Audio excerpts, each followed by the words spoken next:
Shalini recording start होने से बताना मुझे एक बार।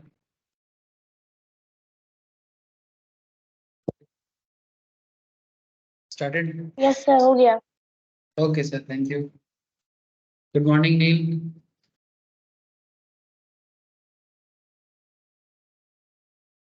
नील गुड मॉर्निंग।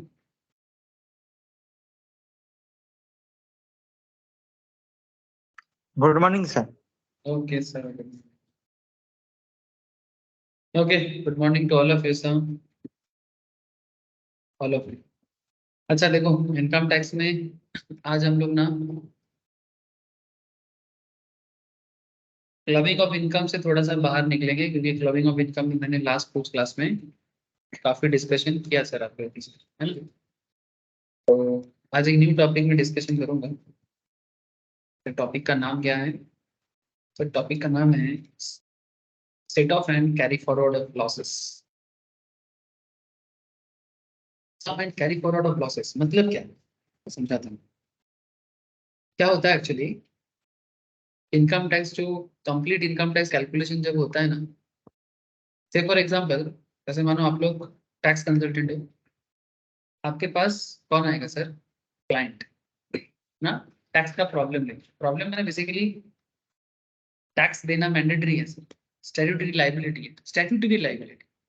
मैंने आप ये नहीं बोल सकते कि मैं देना, मुझे देना नहीं है, देना तो पड़ेगा। जो नहीं देता है, मैंने मानो किसी का एलिजिबिलिटी है टैक्स देने का, फिर भी वो नहीं देता है, तो ये जरा पूरा पूरी क्या है सर? ये इवेजन है, ये बेसिकली गलत है, इसका सजा मिलता है। ठीक है, मैंने सरकार को धोखा देना, सिंपल। गवर्नमेंट का रेवेन्यू मारना भी एक गुनाह होता है ना। अब गवर्नमेंट का जो हक है वो नहीं छीन सकते, वो देना पड़ेगा। ये सिस्टम है, क्योंकि इसलिए हम लोग जब इनकम टैक्स का बेसिक पढ़ते हैं, अगर आप लोग बैकअप से भी करते हो या फिर से जब मैं बेसिक कराऊंगा वापस पढ़ना, तो वहां पर ना मैं एक बात बार बार बोलता हूँ कि वहां पर लिखते हैं सर, क्या लिखते हैं कि टैक्स का मतलब क्या है?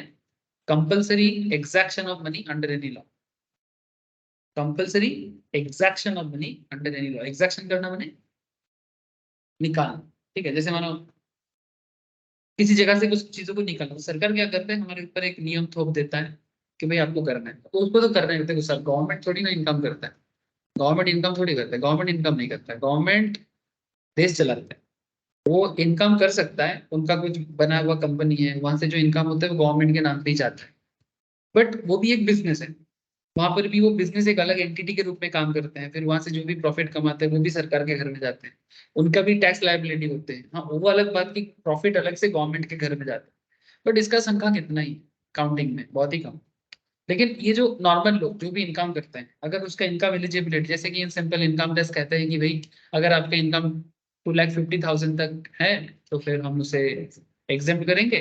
उसके ऊपर अगर आप इनकम करोगे तो फिर हम आपसे टैक्स लेंगे।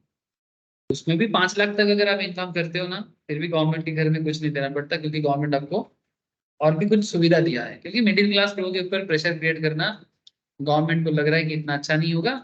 ठीक है, ऐसे ही पब्लिक रोते हुए हैं, होते हमेशा, है ना। तो पब्लिक को और गुस्सा नहीं दिलाना है, तो इसलिए डिपार्टमेंट क्या करते हैं कि भाई ठीक है, जो लोअर मिडिल क्लास ग्रुप में है, जो लोअर इनकम ग्रुप में है, इनको तो कुछ ही ना करो, इनको जितना मर्जी छूट दे दो।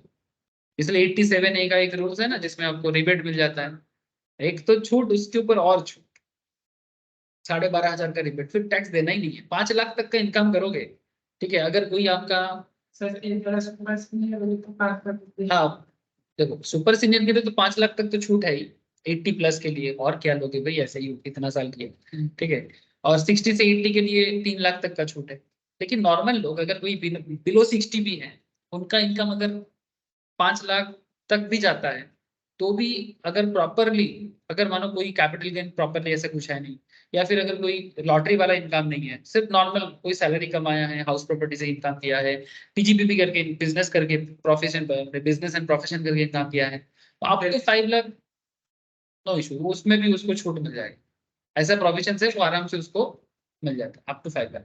तो कहीं ना कहीं अब आप बोलोगे, तो इसका मतलब हम लोग ये कभी नहीं बोलेंगे कि कोई ना कोई ऐसा बोलता है सर 5 लाख तक तो छूट दिया है, ठीक है, अरे 5 लाख में तो कुछ टैक्स नहीं देना पड़ता है, इसका मतलब 5 लाख तक कोई टैक्स नहीं है, ये एक बात गलत हो। 5 लाख इनकम अगर आपका है, रिटर्न फाइल तो करना पड़ेगा, रिटर्न फाइल तो करना पड़ेगा। हाँ, गवर्नमेंट के घर में आप जीरो टैक्स दे रहे हो, नील रिटर्न फाइल कर दो, नो इश्यू विद दैट, लेकिन रिटर्न फाइल तो करना पड़ेगा। रिटर्न फाइल करना भी तो आपका एक स्टैट्यूटरी लायबिलिटी है। लेकिन जिनका इनकम 2,50,000 के नीचे है, उनको तो रिटर्न फाइल भी नहीं करना है। हाँ, लेकिन मैं आप लोगों को कभी कभी बोलता हूँ ना सर, कि अगर आप अपने आप को गरीब रखना नहीं चाहते, ठीक है, मैं इन जनरल बात करूँ, आप लोगों को नहीं बोल रहा हूँ, ठीक है। मानो कि कोई इंसान अगर बोलेगा कि नहीं भाई मैं जिंदगी भर गरीब नहीं रहूंगा, ऐसे जेन्युइनली देखा जाए ना,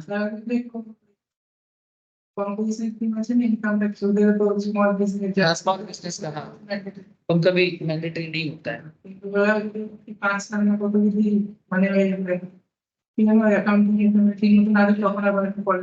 पढ़ देता है, वो अलग, पीजीपीपी में हम लोग पढ़ चुके हैं।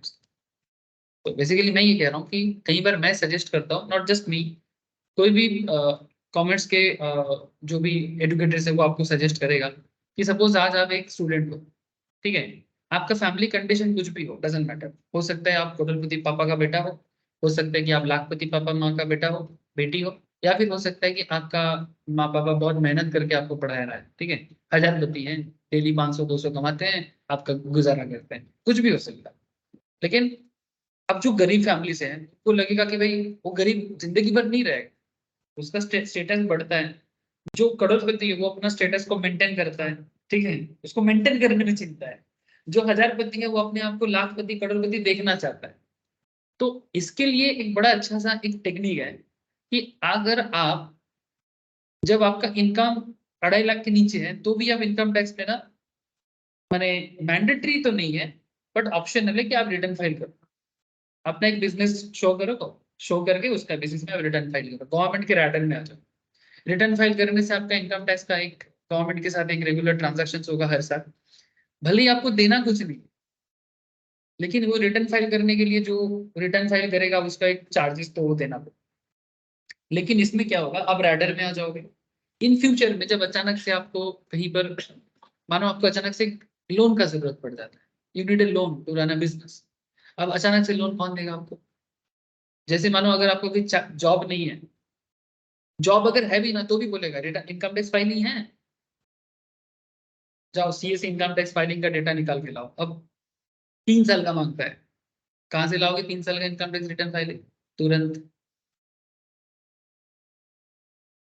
आप समझ रहे हो बात? नॉर्मली जब भी आप कोई बिजनेस लोन के लिए बैंक में जाओगे ना, रिटर्न फाइलिंग है क्या, मैंने देखो, हाँ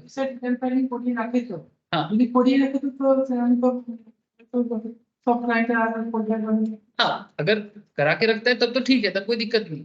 वही तो एक्चुअली गवर्नमेंट के खाते में तुम अपने आप को रजिस्टर करके रखते हो, तो ये कभी कभी कभी जरूरत हो जाता है, मैं आपको रियल लाइफ फैक्ट बता रहा हूँ, ठीक है, इसीलिए तो रिटर्न,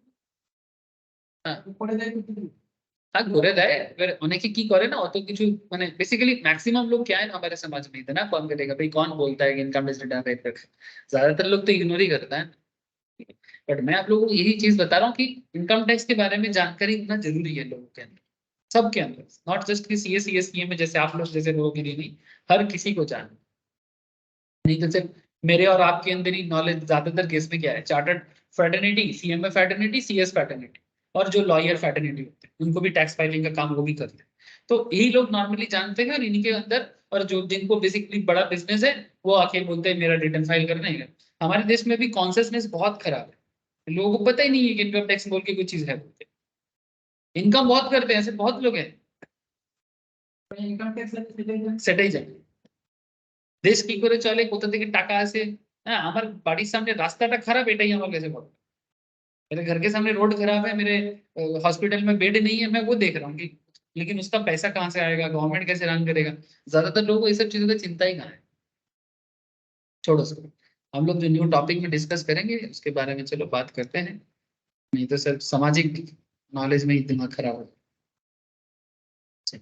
तो मैं आपको जो बेसिकली बता रहा था, ध्यान से देखिए, computation of total income and tax payable, जब हम लोग टोटल इनकम, अभी नेक्स्ट चैप्टर करूंगा सर टोटल इनकम, बड़ा मजा आएगा, ठीक है। उससे पहले मैं इधर उधर का जो भी टॉपिक है उसको कवर कर रहा हूँ, फिर लास्ट में टोटल इनकम करूँ, ठीक है, मजा आएगा। तो नॉर्मली फ्लो चार्ट क्या है इनकम टैक्स में, किसी को भी अगर इनकम टैक्स कंप्लीटली समझना है जानना है उसको क्या करना पड़ेगा, उसको बस सिंपल पहले रेसिडेंशियल स्टेटस कैलकुलेट करना है, फिर 5 हेड का इनकम कैलकुलेट करना, बेसिकली क्लासीफाई करना है, मैंने इनकम देख के पहचानना है भाई ये किस हेड में जाएगा। फिर अकॉर्डिंग टू दैट हेड मैंने अगर सैलरी है तो सैलरी, हाउस प्रॉपर्टी है तो हाउस प्रॉपर्टी, पीजीबीपी है तो पीजीबीपी, कैपिटल गेन है तो कैपिटल गेन, अदर सोर्स का हेड में है तो अदर सोर्स का head, according to the head क्या करना है सर, क्लासीफाई करना। फिर अकॉर्डिंग टू दी हेड्स के अंदर जो सेक्शन है उसके हिसाब से कैलकुलेशन करना। सैलरी का सेक्शन अलग है, हाउस प्रॉपर्टी का सेक्शन अलग है। जैसे आप लोगों को मैं कल एक क्वेश्चन करवा रहा था, उसमें सैलरी में एक स्टैंडर्ड डिडक्शन देता है 50,000, है ना सर। हाउस प्रॉपर्टी में एक स्टैंडर्ड डिडक्शन होते हैं, बोलो, ये 16(1)(a) में होता है, ठीक है, 16(1) में, और स्टैंडर्ड हाउस प्रॉपर्टी में होता है 24(b), ठीक है, सेक्शन 24 में वहां पर एक कितना 30%, ठीक है। तो हाउस प्रॉपर्टी में जो 30% डिडक्शन मिलता है, सैलरी में जो 50,000 डिडक्शन मिलता है, ये कहाँ से नॉलेज मिलता है, ये इसके अंदर को पढ़ने से नॉलेज मिलता है। जब आप एक एक इंडिविजुअल हेड को जानोगे तो जाके आप उसका कैलकुलेशन कर पाओ, नहीं तो ना आप पूरा एकदम कंफ्यूज होते रहोगे भाई क्या करना है। इसीलिए ईच एंड एवरी हेड में ग्रीक बहुत इंपॉर्टेंट। इनकम टैक्स ना एक सिस्टम है, सिस्टमेटिकली करोगे तो पूरा इजी होगा। लेकिन अगर अगर आप सिस्टम से हट जाओगे ना, ठीक है, स्टेप जाम करोगे, कोई बोलेगा किस चैप्टर से ज्यादा मार्क्स आते हैं मैं वो करूंगा, बचपन वाला कॉन्सेप्ट, ठीक है कि सर बता दो, ठीक है, ज्यादातर लोग ऐसे बोलते हैं सर वो सब छोड़ो, इतना बड़ा इनकम टैक्स दिमाग में नहीं जाते, कोई कोई ऐसे बोलते हैं, ठीक है, बीकॉम टाइप का बुद्धि लेके आ जाते हैं। ऐसे ज्यादातर तो ऐसे ही है ना।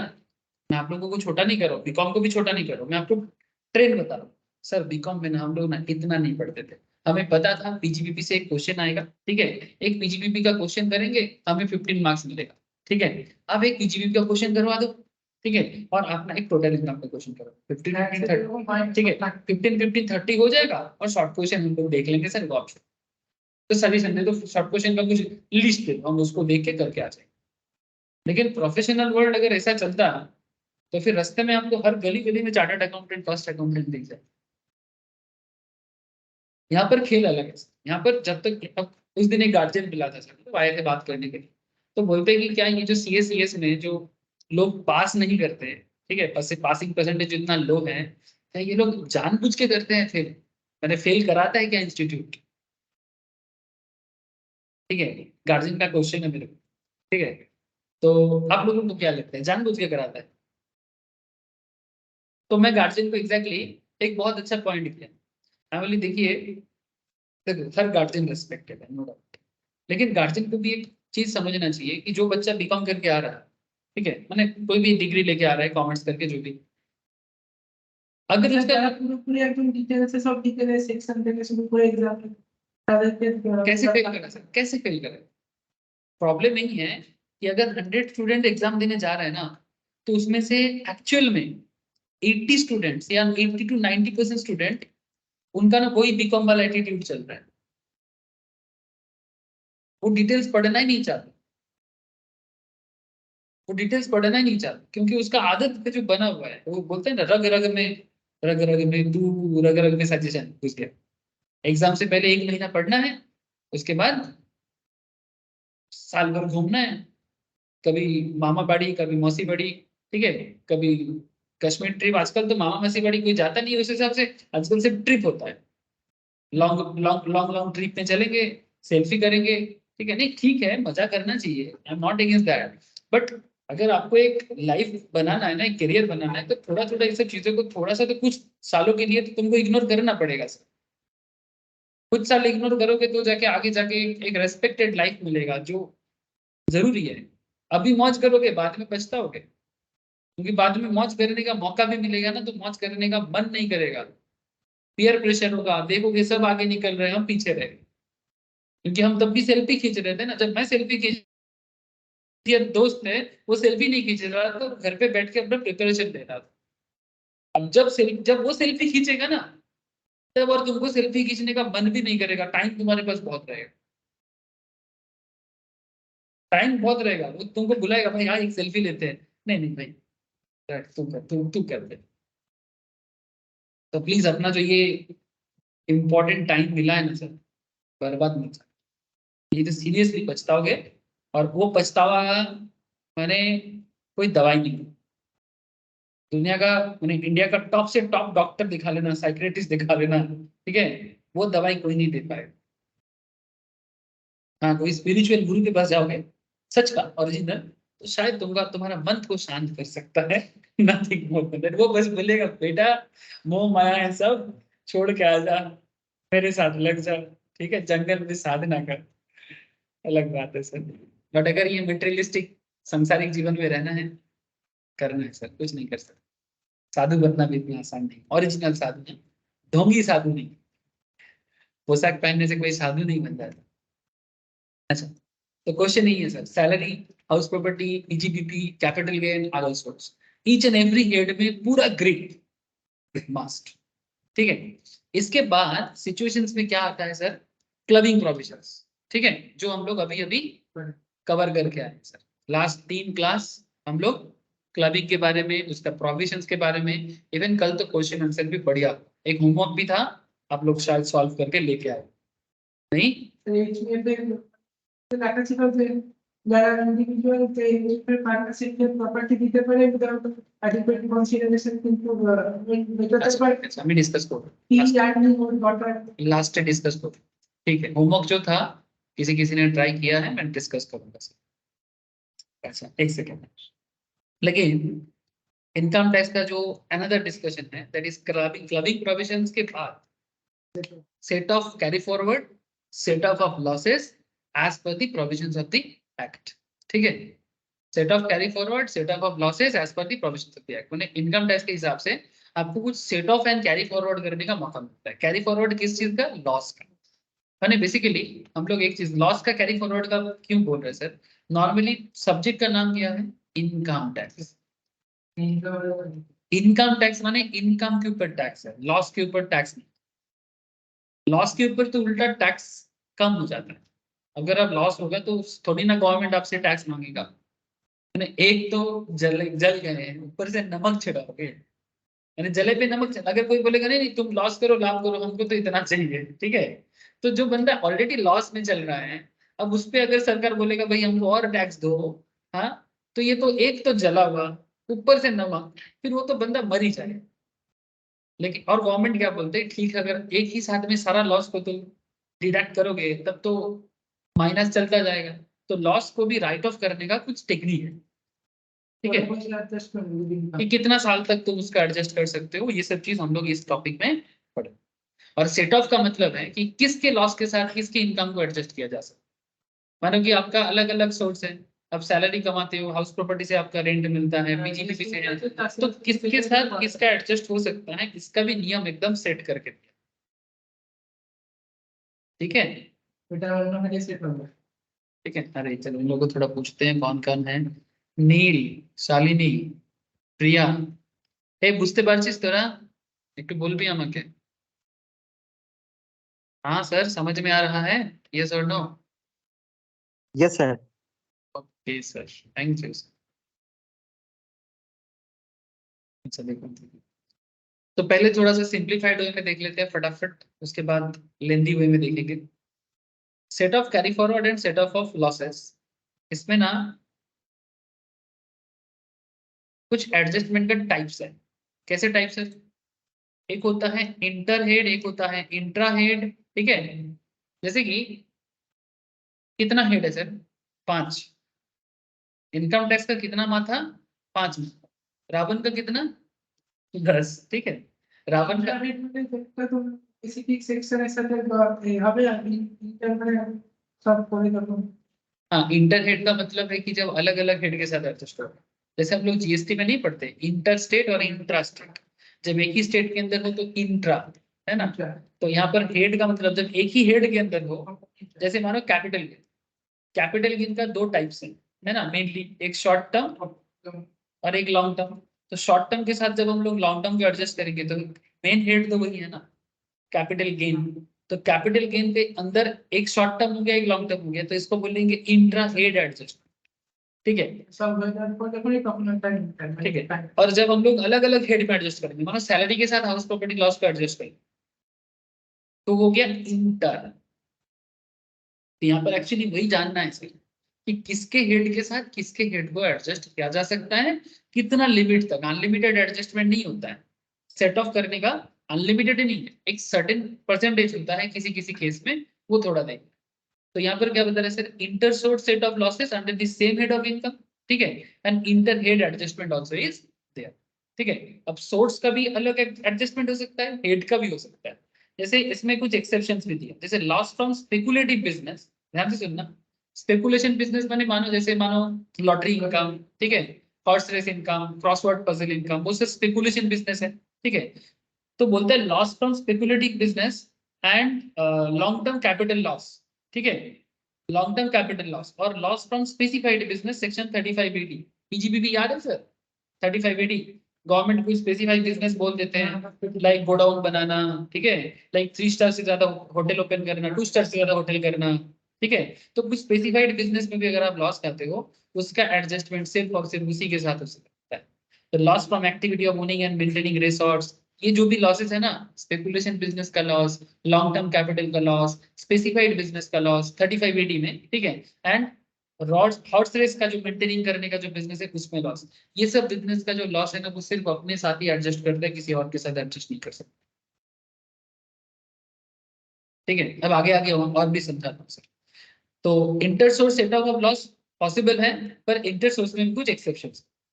इंटर हेड के अंदर क्या है, जब अलग अलग हेड का बात है, जैसे आपको मैं बोला ना 5 हेड्स, आप लोग जब बार बार मुझे बोल रहे थे, तो 5 हेड्स के अंदर बता रहा है कि normally 5 head adjustment is possible, but फिर भी उसके अंदर कुछ एक्सेप्शन आते हैं। जैसे loss under the head PGBP cannot be set off against the income under the head salary. Business के साथ सैलरी इनकम कभी भी एडजस्ट नहीं करेगा। माने आपका सैलरी इनकम है, मानो आप monthly sorry annual 10 lakh salary निकालते हो, ठीक है, जहां जॉब करते हो, और आप इधर बिजनेस में 5 लाख का लॉस खा गए हो। इसका मतलब ये नहीं कि आप 10 लाख के सैलरी के साथ 5 लाख का लॉस को एडजस्ट करोगे और गवर्नमेंट को बोले कि मेरा नेट इनकम 5 लाख है, तो आप इसी से थोड़ा शांति करो,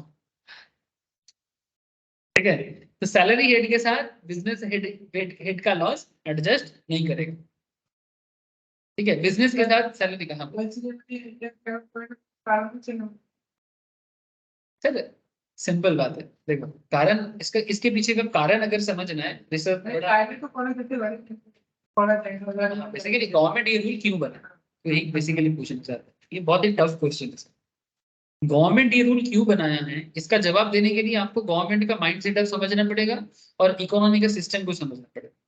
देखो हमारे देश में ज्यादातर लोग क्या करते हैं, बिजनेस करने की जॉब करते हैं, नहीं, ज्यादातर ज्यादातर लोग तो बिजनेस ही करता है।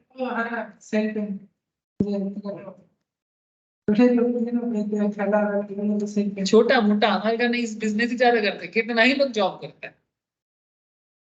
चलो ठीक है, फिर भी मैं 2 मिनट के लिए मान लिया कि सैलरीड पर्सन भी है, बिजनेसमैन भी है। अब बिजनेस का नेचर अनसर्टेन, पहला बात सुनो, बिजनेस का नेचर अनसर्टेन, सैलरी का नेचर सर्टेन है, कॉम्पिटिटिव।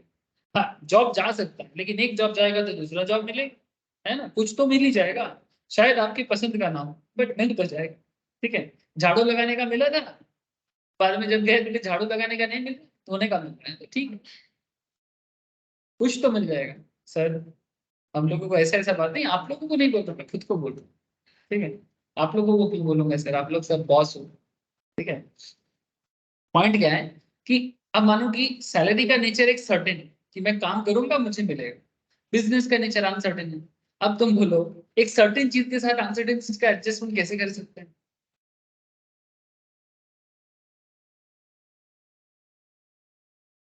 क्योंकि ज्यादातर लोग बिजनेस करने से ऐसे भी डरते हैं। किस्मत में, क्या किस्मत का बात मैं क्यों किया मैंने, कभी कभी देखो अगर राइट टाइम पे राइट डिसीजन नहीं ले पाते बंदा, तो कभी कभी क्या होता है कि मजबूरन करना पड़ता है घर चलाने के लिए, पेट चलाने के लिए। ये जितना काम हम लोग करते हैं पेट के लिए तो करते हैं, कोई भी इंसान देख लो, आम आदमी का जो नेचर है पेट के लिए ही दिन रात मेहनत करता है, सुबह उठता है, ठीक है, जो लोग कॉर्पोरेट जॉब कर रहे हैं या गवर्नमेंट जॉब कर रहे हैं, वही सुबह उठो, ठीक है, या फिर मेरे जैसे टीचर को भी देख लो, सुबह उठना, काम करना, सारा दिन 4 घंटा 6 घंटा 8 घंटा बकबक करना, ठीक है, फिर रात को सो जाओ, ठीक है। जो जॉब करता है क्या करता है, या फिर जो चार्टर्ड अकाउंटेंट प्रोफेशन का ओरिजिनल प्रैक्टिस करते हैं, वही सुबह उठते हैं, फार्म में जाते हैं, फिर ऑडिट के लिए निकलते हैं, फिर रिपोर्ट सबमिट करते हैं, फिर कंपनी का एनालिसिस देते हैं, फिर हो गया, चलो सो जाते हैं। दिन के एंड पे सब चीज में, अरे भाई मेहनत हर चीज में है। तुमको क्या लगता है एक चार्टर्ड फॉर्म रेडी करना इतना आसान है? बहुत मुश्किल का काम है सर, बहुत मुश्किल है। अगर आप ऐसे मैंने देखो, आप किसी चार्टर्ड फॉर्म में जॉब करने चले जाते हो, बदले में आपको 50,000 सैलरी मिलता है, ये कंपेरेटिवली ठीक है, चलो मान गए, ठीक है। लेकिन एक चार्टर्ड फॉर्म को बिल्डअप करना, क्वालिफिकेशन एक तरफ, चार्टर्ड फॉर्म को बिल्ड करना दूसरी तरफ। कोई बोलते नहीं क्वालिफिकेशन मिल जाएगा तो इजीली बन जाएगा, नहीं इतना आसान। बहुत, आपको कम से कम 3 साल प्रैक्टिस करना पड़ेगा, 4 साल 5 साल बाद तुम्हें जब तक एक फॉर्म कंप्लीटली बनता है। जूता घिसना पड़ता है, कंपनी में जाना है, कंपनी तुमको काम देगा कि नहीं देगा, ऑडिट में बीट करना है, बीटिंग मिलेगा कि नहीं मिलेगा, छोटा मोटा ऑडिट में मिलता है उसमें जाके काम करना है, फिर जिसका कंपनी है उसका 10 बात सुनना है। ऐसे तो बात करने का उनको राइट नहीं है, पर रियल वर्ल्ड थोड़ा अलग है सर। ऑडिटर ऐसे तो ऑडिटर नॉर्मली क्या है यानी इंडिपेंडेंट है, लेकिन फिर भी रियल वर्ल्ड थोड़ा अलग है। किताब तो बहुत कुछ बोलता है, जो बंदा तुमको ऑडिट करवाएगा ना वो तुमको फीस भरेगा, ठीक है। ऑडिट का फीस तुमको भरेगा ना, वो तुम उसके कलेक्ट करोगे, लेकिन उस ऑडिट को पाने के लिए जो मेहनत करना पड़ता है ना, आप सोच नहीं सकते।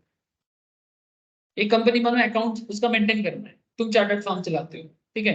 अब उसका अकाउंट तुम्हारे जगह, मानो ऋषभ चार्टर्ड है, तुम भी चार्टर्ड, ठीक है। अब मैं ऋषभ की जगह तुमको भी दे सकता हूँ। अच्छा हो सकता है कि मैं सीए ज्यादा ले रहा है, चलो सीए को दे देते हैं, सीए को दे देते हैं, वो भी अकाउंट करेगा, ठीक है। स्टैट्यूटरी ऑडिट तो ठीक है, वो तो साल में एक बार करते हैं। स्टैट्यूटरी ऑडिट मैंने जो चार्टर्ड का जो मेन ऑडिट है वो तो साल में एक बार है, उसका एक बार देख लेंगे। तो नॉर्मल अकाउंट का काम सीए का चार्ज ज्यादा है तो क्यों देंगे उसको, सीए को दे देंगे। और आजकल सॉफ्टवेयर आ गया है, सीए को रखने से अच्छा है कि सॉफ्टवेयर को दे दें। एक किसी को सीए में जैसे कोई एक क्वालिफिकेशन करके आएगा, सॉफ्टवेयर में बिठा देंगे, वो अपना अकाउंट करेगा, हम तुमको क्यों साल भर पैसा दें। ओ तुम नहीं समझे, मान कि एक सीए में इंटर कैंडिडेट या सीए इंटर कैंडिडेट, अब उनको थोड़ी ना तुम 70,000 80,000 सैलरी दोगे, ठीक है। तुम्हारे पास मानो टैली जैसे सॉफ्टवेयर है, जोहो जैसे सॉफ्टवेयर है, एसीपी जैसे सॉफ्टवेयर है। अब कोई इंटर के कैंडिडेट है, उसको 25-30,000 दे दो, ठीक है। सॉफ्टवेयर आधा काम, मैक्सिमम काम सॉफ्टवेयर क्या करेगा, तुम एंट्री करोगे, सॉफ्टवेयर रिपोर्ट जनरेट करके दे देगा तुमको। रिपोर्ट जनरेट करने की तो मेहनत है सर, ठीक है। पहले जो मैनुअली रिपोर्ट बनता था वो चार्टर्ड खुद बनाता था, अब रिपोर्ट जनरेशन तो सॉफ्टवेयर करेगा। तुम किसी को भी जो थोड़ा सा आधा क्वालिफिकेशन से भी है, उसको भी थोड़ा ट्रेन करके कंपनी में रख सकते हो। मैं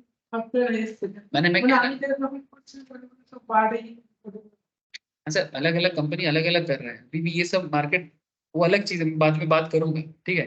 बट मैं कहना ये चाहता हूँ कि हर फील्ड का अपना चैलेंज है। ऐसा नहीं कि डिग्री मिल गया तो नाक में तेल लगा के सो जाए। कंपनी सेक्रेटरी का जो रियल वर्ल्ड काम है, मेहनत का काम, ऑब्वियसली पैसा मिलता है, लेकिन पैसा ऐसे ही नहीं मिल जाता। हाँ कंपनी, लेकिन वही तुमको स्टैट्यूटरी ऑडिट करना है, मैंने सेक्रेटरियल ऑडिट करना है। सेक्रेटरियल ऑडिट पाने के लिए भी कंपनी में तुमको एप्लीकेशन दो, कौन किसको सिलेक्ट करेगा नहीं करेगा, कुछ गड़बड़ होगा तुमको हटा के किसी और को रखेगा, है ना, बहुत सारा उनको भी इश्यूज है। मैं कहना ये चाहता हूँ पैसा बिल्कुल मिलता है, लेकिन जितना बड़ा पैसा उतना बड़ा मेहनत। घर के कोने में बैठने से नहीं होता है, मैं आपको जेन्युइन बता दूं। जो भी अपना प्रोफेशन बिल्ड करते हैं, एक डॉक्टर, ये जो हमारे उल्टा साइड में जो डॉक्टर साहब है, जस्ट ऑपोजिट में बहुत फेमस डॉक्टर है, फेमस इन द सेंस ये आरजी कर का चीफ था, हेड था, ठीक है। इनका बेटा भी बड़ा फेमस सिंगर है सर, आप लोग जानते हो। हाँ सर, औरकों को नहीं जानते, औरकों का बाबा कन्हैया औरकों का घर है सर। हाँ हाँ ये भला औरको भट्टाचार्य नहीं, हाँ हाँ, और रुस्तम में गाना गाया है, रुस्तम मूवी में। बहुत सारा आपको बंगाली मूवी में भी गाता है और हिंदी बॉलीवुड में भी गाना गाता है। औरको, ये औरकों का, ये जो डॉक्टर साहब है, ये औरकों का पापा है। मैं भी नहीं जानता था सर। एक दिन मैं देखा डॉक्टर के जैसे एक लड़का यहाँ पर कभी कभी आते हैं साल में एक आध बार। तो घूम रहे हैं, तो फिर एक दिन मेरे बिल्डिंग से कुछ लोग शादी में कुछ इनविटेशन से तो आईटीसी में जा रहा है। तो जैसे नॉर्मली मिडिल क्लास लोग आईटीसी में जाएगा तो बड़ा आके बोलेगा ना, आईटीसी में जा रहा है, आईटीसी में जा रहा है। तो ताज बेंगल में जो नया वाला रॉयल बेंगल बना है उसमें गए। तो मैं किसका शादी? बोले डॉक्टर का बेटा का। ये डॉक्टर तो डॉक्टर है ठीक है, लेकिन डॉक्टर का बेटा का शादी ठीक है, डॉक्टर दे सकते हैं क्योंकि डॉक्टर बड़ा फेमस है, इनका बड़ा पैसा भी है, वो बात नहीं। फिर एक दिन एक सिनेमा देख रहा था। सिनेमा में एक गाना चल रहा था। तो अगर किसी का गाना मुझे अच्छा लगता है ना, तो मैं उसके बारे में थोड़ा सा देखता हूँ कि भाई कौन गाया गाना। ये आदत थोड़ा मेरा है। गाना अच्छा है तो मैं देखता हूँ कि सिंगर कौन। तो फिर मैं देखता ऑर्को बोल के लिखा है। फिर उसके नीचे इनका पापा का नाम दिया हुआ है किसी कारण से, थैंक्स बोल के, स्पेशल थैंक्स टू। क्योंकि उस मूवी में ना उनका एक रोल था छोटा सा, ऐसे डॉक्टर बोलते हैं ना कैमियो टाइप का। तो स्पेशल थैंक्स टू बोल के इनका नाम दिया है। डॉक्टर का नाम क्या कर रहे हैं यहाँ पर? फिर जब मैं ऑर्को का नाम को मैं विकी में डाला तो ऑर्को का प्रोफाइल आ रहा है, फिर उसका पापा का प्रोफाइल आ रहा है। फिर मैच हो गया। फिर मैं बिल्डिंग में पूछा कि ये जो यहाँ का पुराना है, अब पूछा ये ऑर्को कौन है? ये वही है कि डॉक्टर का बेटा को। ये लोग भी अच्छे से जानता नहीं है। बोलते ये नहीं, वो भी डॉक्टर ही पढ़ रहा था, फिर बाद में सिंगर के लिए गाना वाना गाता था। फिर मैं श्योर हो गया। और फिर उसको उसको मैं यहाँ पर देखा। एक दिन रात को बहुत चिल्ला चिल्ली कर रहा था दोस्त लोगों के साथ यहाँ पर, ठीक है, कोई दिसंबर के आसपास में। फिर मैं श्योर हो गया कि वही आपको है। और फिर तो मैं जानता नहीं भाई कैसे करता हूँ तो। नहीं ऐसे मेरा इस तरह का आदत नहीं, ठीक है। थोड़ा क्रिकेट क्रिकेट लवर था, ठीक है, क्रिकेटर को देखता था, क्रिकेटर का साइन लेने का थोड़ा आदत था सर, ठीक है। मेरे पास बैट टोप कैप वगैरह बहुत है। जब मैं खुद खेलता था, जब मैं जूनियर था, मतलब अंडर 14 अंडर 16 खेलता था, तो इंडियन में हम लोगों को आना पड़ता था सर मेडिकल टेस्ट वगैरह के लिए। तो उस टाइम पे ऑन दैट टाइम जो पॉपुलर क्रिकेटर थे लाइक दीप दास गुप्ता अभी कमेंट्री करता है, फिर तुम्हारा मनोज तिवारी, ठीक है, जो अभी हाँ सर डिस्ट्रिक्ट स्टेट लेवल तक मैं, हाँ थोड़ा जाने का मौका मिला था सर, ठीक है। उसके बाद तो और हुआ नहीं, बेसिकली वो वाला टेम्पो नहीं मिला जो भी है। मेरा पहला प्यार क्रिकेट ही था सर, वो अलग बात है।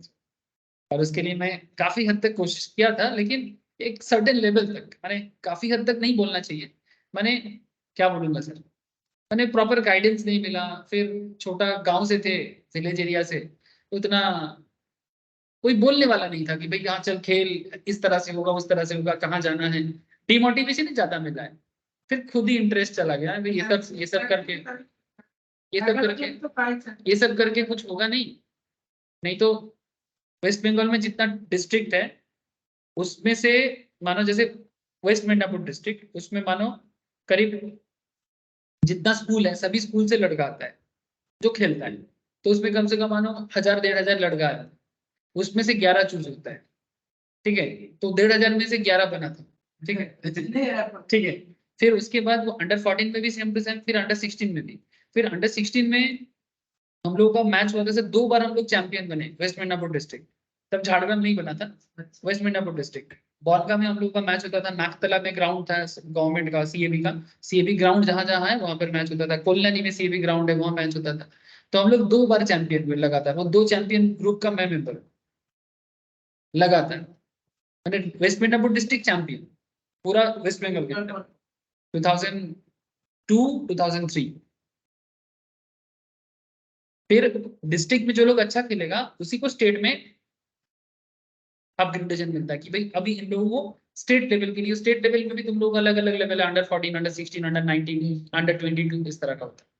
तो फिर उसमें अंडर 16 लेवल में जो स्टेट लेवल था उसके लिए मेरा रिकमेंडेशन आया, और उस टाइम पे 10th का एग्जाम आ गया। तो मेरे को चूज करना था कि खेलने के लिए बांग्लादेश में जाना था। बांग्लादेश में उनका अंडर 16 का एक टीम था। तो या तो उनका अंडर 16 का टीम के साथ हम लोग का एक बेसिकली कॉम्पिटिटिव मैच होता है ना, तो या तो बांग्लादेश जाओ या फिर 10th का board exam. I am totally confused, क्योंकि पढ़ाई का हालत तो दिन ब दिन खराब हो रहा है, एजुकेशनल हालत दिन पे दिन। मैंने 9th का रिजल्ट दिखाएंगे तो आज भी कभी कभी बोलते कि ये तू है।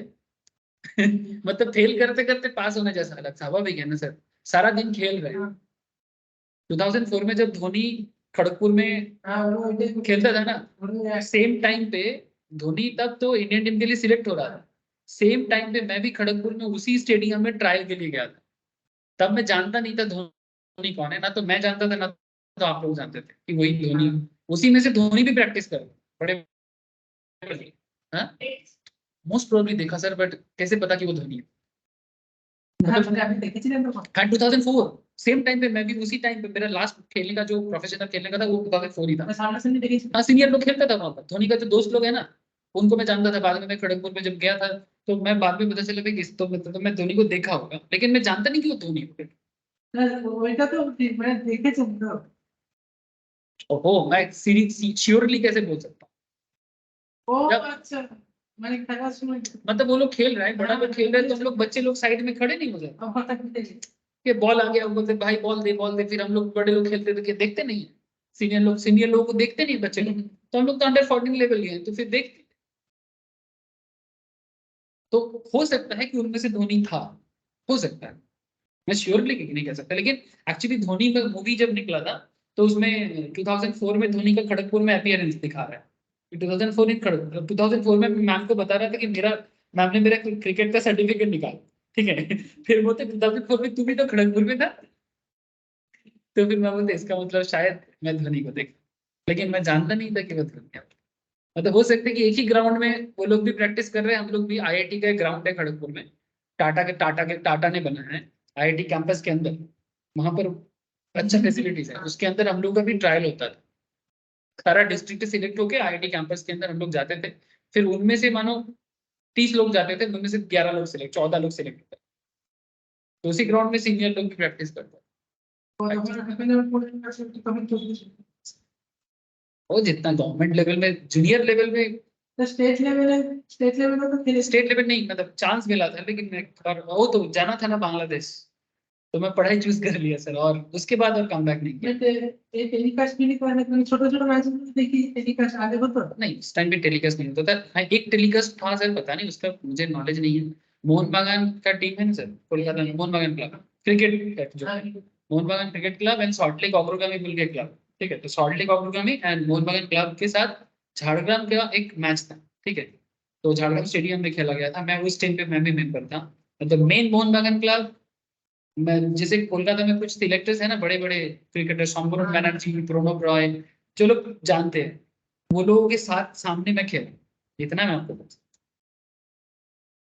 मतलब वो लोग गया था एज ए चीफ गेस्ट। और अगर उनको किसी को भी, ठीक एक लड़का है, मैं आपको एक सबसे बड़ा प्रूफ दे सकता हूँ। ऐसे प्रूफ देने का कुछ है नहीं, स्टोरी है, अभी तक कहानी बन गया। सत्यव्रत मुर्मू बोले एक लड़का है, ठीक है। वो बंगाल के लिए खेला, ESPN क्रिक इन्फो होता है ना सर, वहां पर तुमको उसका डिटेल्स। वो मेरा, मैंने मेरे साथ खेलता था, मैं उनके साथ खेलता था ऐसा बोलना चाहिए मुझे। वो मेरा मतलब बेसिकली क्या बोलेंगे, मैंने वो प्लेयर था, ठीक है। वो बेस्ट प्लेयर था हमारे टीम, और वो बंगाल के लिए खेला था। शिवज गोस्वामी बोल के बंगाल का प्लेयर, शिवज का डेपुटी था सत्यव्रत। शिवज के साथ मैं नहीं खेला सर। वो सत्यव्रत नौकरी केंद्र में डिटेल्स मिलेगा, अभी आरबीआई के लिए खेलता है, जॉब मिला है उसको आरबीआई के लिए। इसमें रहता है, साई कॉम्प्लेक्स है ना सॉल्टेक स्टेडियम, उसके लिए। मतलब हम लोग का जो इतना बड़ा जो था, हम लोग जितना लोग खेलते थे उसमें से एक ही लड़का बाहर निकल के कुछ करके दिखाया, तो सत्यव्रत। अब छोड़ो सर ये सब कर, किससे कहानी में कुछ नहीं रखा है मेरे को ना। मैं अलग ही लेवल में चला जाऊंगा, कोई मतलब नहीं है, छोड़ो सर, ठीक है। चलो, ये सब जो लोग ऑनलाइन में है ना, ये लोग बोर हो जाएगा बोल के सर अपना क्रिकेट का कहानी हम लोग को सुना रहे। तुम लोग तो सामने बैठे हो, ठीक है, फिर भी झेल लोगे, ये लोग देखो शायद भाग गया हो। हाँ, भाग गया, नहीं भागा। चलो सर, बोर होते होते बच गए। भाई चलो आजा पढ़ाई करते हैं। नील, प्रिया, शालिनी, पढ़ लो सर, पढ़ लो सर, रोज पढ़ते हैं, एक दिन कहानी सुन लिया।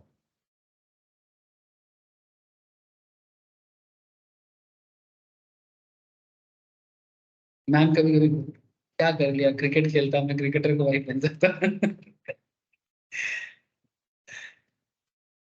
उस टाइम में मैं मैम को जानता ही नहीं था। तो मैम हमको बोली, हाँ ক্রিকেট চুজ করতে পারতাম, বাট অ্যাকচুয়ালি ওই বললাম না এনভায়রনমেন্ট, ক্রিকেটই চুজ করতে চেয়েছিলাম, কিন্তু ওখানে তো দেখ ওই ছোট শহরে কি ফেসিলিটিস কিছু আছে, আমাকে কলকাতা পাঠাতে হবে। তো কেউ কলকাতা পাঠালে তবে না আমি আসতে পারবো। এই জন্য বাবা মাকে রেসপন্সিবিলিটি নিতে হবে না একটু, এই ছেলেটাকে কলকাতায় কোনো ক্যাম্পে ভর্তি করি। যেমন যে कार्तिक মানে सत्यव्रत मुर्मू वो वीडियो कॉल में मतलब सौरभ का कैंप है ना, उसी टाइम पे सौरभ का कैंप बना सॉल्ट लेक पे, तो उसका माँ बाप उसको यहाँ पर एडमिशन करवा।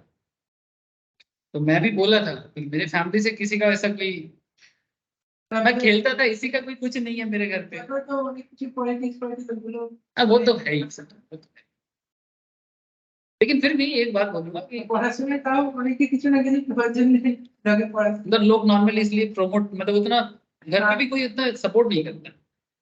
ऐसे ये नहीं, मुझे बोलना नहीं चाहिए, मैं तो यही मानता हूँ कि मैं नहीं किया मेरा ही गलती, मैं थोड़ा सा और पागलपन होता तो शायद थोड़ा और सामने चल जाता। इंडिया के लिए खेलता कि नहीं खेलता I don't know, but at least Ranji तो खेल ही ले, হ্যাঁ হ্যাঁ खेल ही ले, लगे रहना पड़ा। मेरा ही जीत कम था, धोनी भी तो क्या फैसिलिटी मिला, लेकिन अपने जीत के कारण उस जगह में गया। तो वही जीत, वो जीत होना चाहिए, जुनून होना चाहिए, मेरे अंदर था नहीं। আমি তো আলাদা ফিল্ডের কথা বলছি, এই পড়াশোনার মধ্যেই তো সিএ আর इसलिए बाद में जब कुछ नहीं हुआ तो इसी फील्ड में आके फिर पढ़ते इस फील्ड में आ गए, सीए वगैरह में करके फिर अपने पसंद का এটাতে রিস্ক আছে কি বলতে পারো? তো অ্যাভয়েড করে। थोड़ा सा। अच्छा, speculation loss from specified business under section 35 AD and loss from the activity of owning and maintaining resources cannot be set off against income under the any other। ये पहले भी बोला, यहाँ पर भी बोल रहे हैं कि भाई कुछ चीज है जिसको किसी के साथ एडजस्टमेंट नहीं मिलता। अच्छा, loss under the head capital gains cannot be set up against income under the any other head. Capital gain का लॉस किसी दूसरे हेड के साथ एडजस्ट नहीं, हेड के साथ नहीं, अपने अंदर हो सकता है, किसी दूसरे हेड के साथ। मतलब ऐसा नहीं कि कैपिटल गेन का लॉस आप किसी और हाउस प्रॉपर्टी के साथ, ऐसा नहीं होगा। Loss from house property can be set off against income under any other head only to the extent of 2 lakhs। दे दिया रूल, हर चीज का कारण नहीं, ठीक है। गवर्नमेंट बोला कि मैक्सिमम 2 लाख का हाउस प्रॉपर्टी लॉस आप एडजस्ट कर सकते हो किसी और हेड के साथ, ठीक है। ये बेसिक कुछ नियम है एडजस्टमेंट का। आगे क्वेश्चन करेंगे, क्लैरिटी और मिलेगी। Carry forward and setup of brought forward losses. अब जब लॉस होता है उसको कैरी करने का या ब्रॉड फॉरवर्ड करने का कितना परमिशन है, तो बोलते हैं कि जो लॉस एब्जॉर्ब नहीं हुआ है उसको अनएब्जॉर्ब लॉस बोलते हैं from the house property, can be carry forward for maximum 8 assessment year for set off against income from house property. माने आप हाउस प्रॉपर्टी लॉस को हाउस प्रॉपर्टी में एडजस्ट कर सकते हो, but up to 8 assessment year तक। माने अगर मानो आपका लॉस करंट 22-23 में होता है, तो 22-23 में कोई लॉस आपने यूटिलाइज नहीं किया, ठीक है, अनएब्जॉर्ब है, तो फिर इसको आप 23-24 करके इस तरह से 23 से लेके 8 साल तक मैक्सिमम आप 23, 24, 24, 25, 25, 26 इस तरह से मैक्सिमम 8 साल तक आप जा सकते 8 साल की যদি লসটা জিরো হয় না তাহলে हैं। बेसिकली वही करना है, 8 साल तक लॉस जीरो ही करना है, क्योंकि तुम अपना लॉस को जितना यूज करोगे उतना इनकम पे थोड़ा सा छूट मिल जाएगा। इनकम डिडक्ट होगा तो गवर्नमेंट को कम देना है। এই সবাই বুঝতে পারলো? শালিনী, নীল বলো স্যার, প্রিয়া বুঝতে পারলি তো এটা? अच्छा, unabsorbed business loss can be carried forward for maximum 8 assessment year for set up against profit and gain from business and profit। Simple बात है, अगेन बिजनेस का लॉस भी बिजनेस के साथ एडजस्ट हो सकता है 8 साल यहाँ पर भी। अच्छा, loss from speculation business can be carry forward for maximum 4 assessment year. Speculation business in the sense जैसे मैं आपको बोला ना, लॉटरी वगैरह में, ठीक है, या फिर हॉर्स रेस वगैरह में, ये सब स्पेकुलेशन टाइप ऑफ बिजनेस है।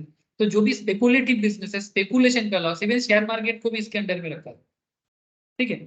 तो उसका लॉस अगर है तो आप उसी पर्टिकुलर हेड में एडजस्टमेंट कर सकते हो मैक्सिमम। স্পেকুলেশন স্পার্সেস এগুলো তো মানে কখনো ওই শর্ট টার্ম ক্যাপিটাল দিতেও আছে আবার অন্য আদার সোর্স তো কোনটা नहीं, स्पेकुलेशन नॉर्मली इसमें जाता है सर, শর্ট টার্ম नहीं अदर सोर्स पे जाता হ্যাঁ হ্যাঁ है, अदर सोर्स पे ज्यादातर केस।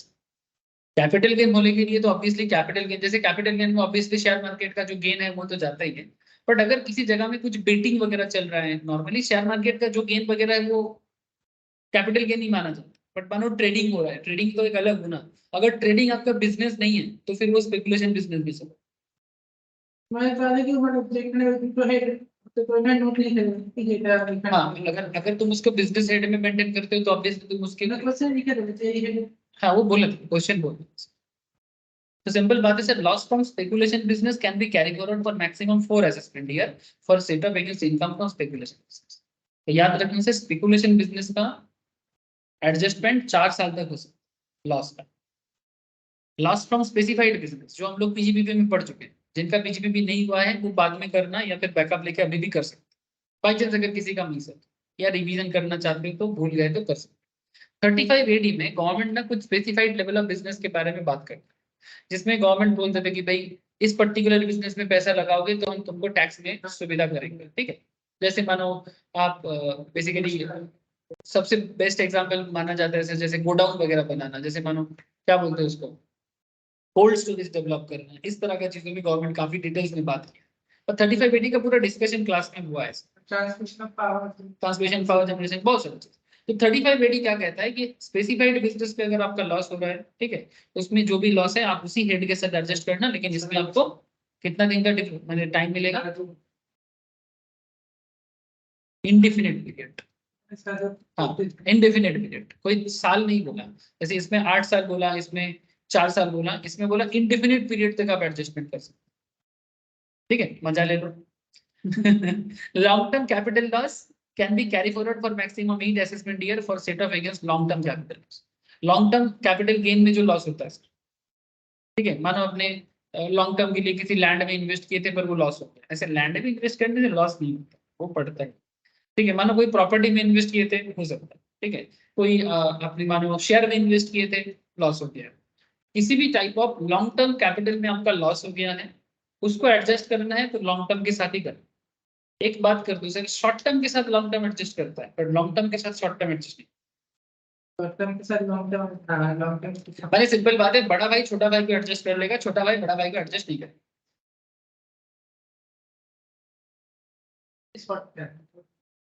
ठीक है। बड़ा भाई छोटा को एडजस्ट करेगा और छोटा भाई बड़ा को एडजस्ट नहीं करेगा। Short term capital loss can be carry forward for maximum 8 assessment year में set up against capital gain. देखो यहाँ पर बोला नहीं है कि लॉन्ग टर्म शॉर्ट टर्म, कुछ नहीं बोला, कैपिटल गेन के साथ एडजस्ट होगा यही तो। अब कैपिटल गेन दो तरह का ही होता है, या तो शॉर्ट टर्म होगा या तो लॉन्ग टर्म होगा। तो short term capital loss adjustment दोनों के साथ होता है। शॉर्ट टर्म का लॉस शॉर्ट टर्म के साथ भी एडजस्ट कर सकते हो और लॉन्ग टर्म के साथ भी एडजस्ट कर सकते हो, ठीक है। मैंने बड़ा भाई छोटा भाई को भी अपना लेगा, अपने आप को तो एडजस्ट करेगा ही, छोटा भाई बड़ा भाई को एडजस्ट नहीं करेगा। Loss from the activity of owning and maintaining resources can be carried forward for maximum 4 assessment year for set of against income from the activity of owning and maintaining resources. और ये जो horse race वगैरह का जो maintenance वगैरह होता है ना, ये कोलकाता में चलता है सर। कभी अगर आप लोग, हाँ, विक्टोरिया के पीछे, ठीक है, उसका जगह का नाम है पीटीएस। पीटीएस विक्टोरिया के साइड से निकल गए, सेकेंड ब्रिज पकड़ने वाला जो रास्ता है, द्वितीय हुगली सेतु या सेकेंड ब्रिज पकड़ने वाले रास्ते में जाना है। एक तरह आपका अलीपुर जू निकल रहा है और दाएं साइड में एक पूरा एकदम बड़ा सा ग्राउंड है, दिखता है। अगर कभी भी आप लोग सेकेंड ब्रिज होके बाई कार या बाई बस आओगे तो पूरा रेस कोर्स दिखता है, गजब का व्यू देता है, सीरियसली वंडरफुल। इवन सीरियसली मैं भी अंदर कभी नहीं गया, नहीं रेस कोर्स के अंदर जा सकते हो क्या, बना देखने के लिए जाते हैं। हाँ हाँ, अभी तो सीजन चालू हो, मेरा एक स्टूडेंट है जानता है, रेस कोर्स में उसका कोई है काम करता है।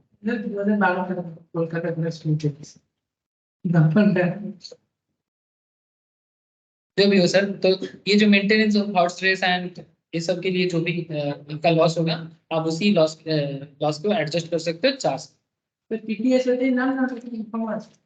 Police training school, police training school अब इग्लो बोलता काम है, ठीक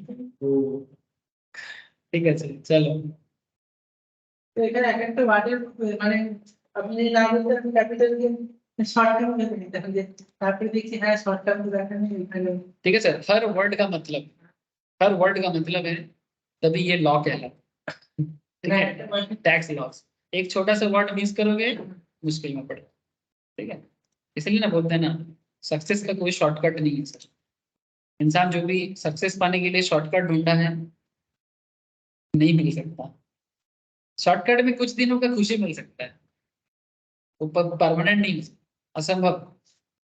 जैसे यूट्यूब में आजकल लोग सोचते हैं कि यूट्यूब शॉर्टकट इनकम, बट आप देखो यूट्यूब में भी वही टिक पा रहे हैं जो लॉन्ग टर्म में उस चीज को कर पा रहे हैं। नहीं तो काफी लोग 2 दिन का वायरल होते हैं फिर खत्म।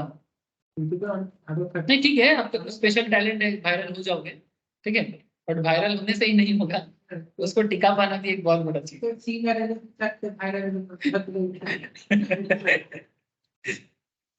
ठीक है, नहीं सबको लगता है ना रातों रात बन जाओगे, रातों रात कुछ नहीं, रातों रात लॉटरी हो सकता है, वो भी लॉटरी जीतने के बाद भी वो पैसा नहीं रह पाता। 30% नहीं, 30% तो सरकार लेगा, वो छोड़ो, ठीक है, लेकिन वो जो पैसा तुमको मिला है ना, वो पैसा बंदा रख ही नहीं पाता है।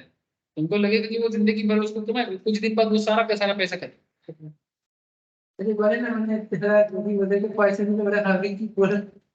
सीरियसली वो समझ ही नहीं पाएगा उसको क्या करेगा।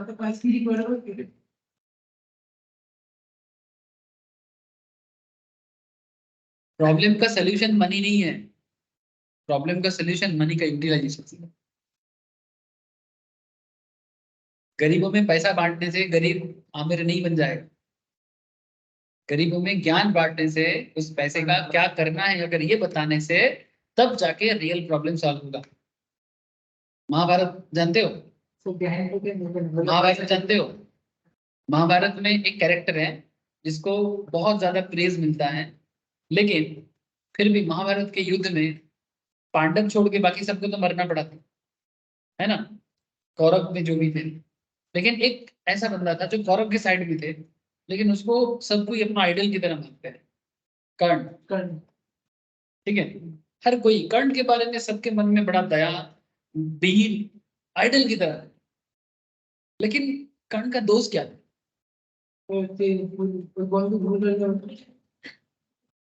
वो अधर्म के साथ। अच्छा, कर्ण के साथ बहुत खराब, क्योंकि कर्ण, क्योंकि एक राजपूत फैमिली से थे, ठीक है, उसके बाद भी क्योंकि वो कुंती के शादी से पहले हो गया था, तो समाज क्या बोलेगा इसके सोच से कुंती से गलती हो गया, उसका उस गलती का दर्द कुंती के मन में जिंदगी भर रहा, मरने तक। क्योंकि सर उसका तो यूएच में तो एक वॉर भी सर। हाँ ठीक है, बट देखो वॉर हिसाब में दिया था, लेकिन कर्ण के साथ तो खराब हुआ था ना, इसमें कर्ण का क्या गलती? हाँ? वहां भी सीखने को नहीं मिला, ठीक है। सबसे बड़ा चीज कि वो खुद एक राजा के फैमिली से जन्म के बाद भी एक सूत के फैमिली में, सूत माने जो रथ चलाता है समाज में, नीचा कास्ट नहीं बोलेंगे मैंने, बेसिकली जो पिछड़ा हुआ है उनके फैमिली में उनको बड़ा होना पड़ा, बट जिसके अंदर उनमें राज नेस दौड़ते हैं ना सर, ठीक है, उसको तुम कहीं पर भी रख दो, वो उसका ओरिजिनल नेचर बाहर निकल के आएगा, ठीक है। ये नेचर जो होता है ना, इसी यही एक्चुअली बर्न का मेन मैटर। तुम्हारे अंदर अगर ब्राह्मण का कैरेक्टर है ना तुम्हारे अंदर, तो तुम कहीं पर भी तुम्हारा जन्म हो जाए, तुम ज्ञानी बनोगे ही बनोगे, ये हकीकत है। अब वो छोड़ो, मैं कहना ये चाहता हूँ कि कर्ण का गलती यही था कि वो अधर्म का साथ दिया था। तो कर्ण को जब कृष्ण भगवान जब एक एक करके सबको सुना रहा है कि भाई तुम्हारा गलती क्या है, तुम्हारा गलती क्या है, तो कर्ण बोल रहे कि वो भी बहुत अच्छा दोस्त था कृष्ण का, तो बोलते पार्थ, पार्थ बोलता है ना, तो पार्थ मेरा क्या गलती है, मैंने, हाँ ऑब्वियसली बहुत अच्छा दोस्त था, लेकिन कृष्ण के साथ कर्ण का एक ही मैंने डिफरेंस हो गया था, कृष्ण बार बार उसको मौका दिया था कि कर्ण तुम धर्म के साथ आ जाओ, अधर्म के साथ मत जाओ, बट कर्ण अपना डिसीजन पे अनड़ था। उसका मानना था कि नहीं, दुर्योधन ने मेरे को अपना रेस्पेक्ट दिया, दुर्योधन ने मेरे को राजा बनाया, मैं दुर्योधन का साथ कभी नहीं छोड़ सकता, ठीक है। लेकिन कृष्ण फिर उसको पूछता है कि भाई तुमने इतना अच्छा, तुम इंसान हो, इतना लोगों के लिए तुम किए हो, गरीबों के लिए, दलितों के लिए तुम किए हो, लेकिन तुमने एक गलती कर दिया। क्या गलती किया? कर्ण ने दलितों में पैसा बांटा, धन बांटा, जो भी उनको मिला था दुर्योधन की तरफ से, अंगराज मैंने, अंगराज मैंने आज का झारखंड एंड बिहार का एक बहुत बड़ा हिस्सा, ठीक है, उसको अंग कहलाता है। इसलिए जब 16 जनपद के बारे में इतिहास पढ़ाते हैं तो उसमें देखना अंग, बंग, कलिंग और मगध। तो अंग माने कर्ण का अंग, बंग माने Bongo that is Bengal, and Kalinga माने उड़ीसा, एंड मगध माने बिहार एंड यूपी या नेपाल का हिस्सा, ठीक है। तो जब कर्ण को वो पर्टिकुलर जगह मिला था, वो लोगों में बहुत बांटा था, वो अपने पास कुछ नहीं, ज्यादा कुछ नहीं रखा, लेकिन वो लोगों को, लेकिन क्या कर्ण ने इतना लोगों के लिए किया, तो क्या सच में लोग बहुत रिच हो गया? तो कृष्ण कृष्ण ही समझा रहा था कि देखो, तुमने पैसा बांटा, धन बांटा, गरीब को गरीब नहीं रहने दिया, लेकिन क्या सच में गरीबी मिट गया? ये जो आज की पॉलिटिक्स में भी ये बात तो होता है ना सर, सेम हो रहा है। पैसा बांट रहे, 500 टका, 1000 टका, तो क्या गरीबी मिट रहा है या धर्म है? तो उन्हें मुझे लगा ज्ञान में भी आपको पैसा की हाँ ज्ञान में भी मतलब नहीं आपने सर, लिखी ये पब्लिक को क्या है, पब्लिक को तो जो तुम दोगे वो 500 में खुश होगा तो 500 में खुश, तुम बॉटल पकड़ा दोगे बॉटल में खुश। लड़का लोगों को बॉटल दे दो, लड़की लोगों को 500 टका का पॉकेट मनी दे दो, पिन मनी दे दो। ज्ञान ये गरीबों का किटी पार्टी का पैसा बड़े लोगों में किटी पार्टी होता है, और ये जो सरकार जो 500 देते हैं वो गरीबों का किटी पार्टी है। लेकिन सर गवर्नमेंट अगर बोलेगा, अरे राजा ही तो डिसीजन लेता है, ममता दीदी तो राजा है, रानी है, चलो जो भी है, लेकिन उनके पास ही तो है पावर।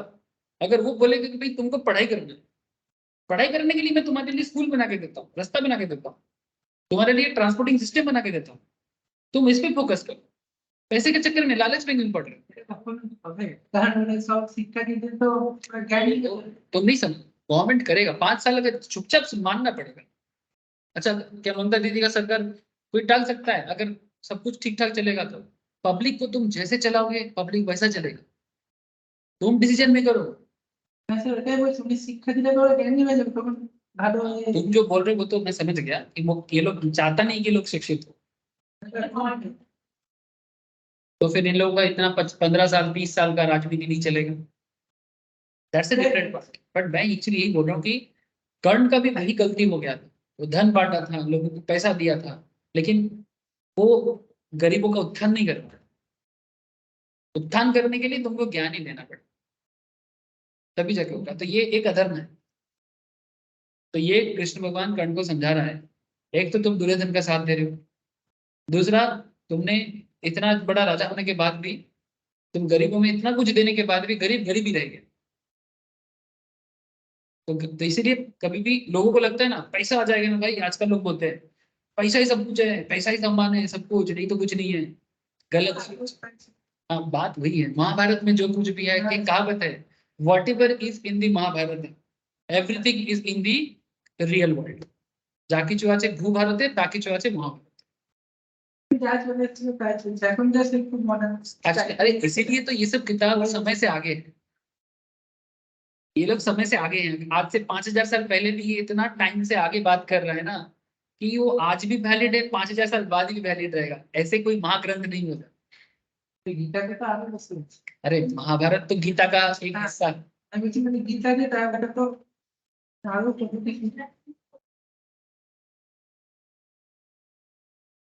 হ্যাঁ আছে, অনেক অনেক জায়গা, অনেক জায়গাতেই করেছে। अच्छा चलो आ जाओ सर, आजकल हम लोग बहुत ज्यादा माने क्या बोले, मोरल बात बहुत कर रहे हैं आजकल। आज का क्लास में पढ़ाई थोड़ा कम हो रहा है, इट्स नॉट गुड। अच्छा, in certain case some amounts are deemed as income in the hands of the SSC, though they are actually not in the nature of income. These cases are contained in section 68, 69, 69A, 69B, 69C, 69D. Sir क्या है यहाँ पर? These are discussed in detail chapter 1, हम लोग ये basic में पढ़े हैं सर। क्या कॉन्सेप्ट था?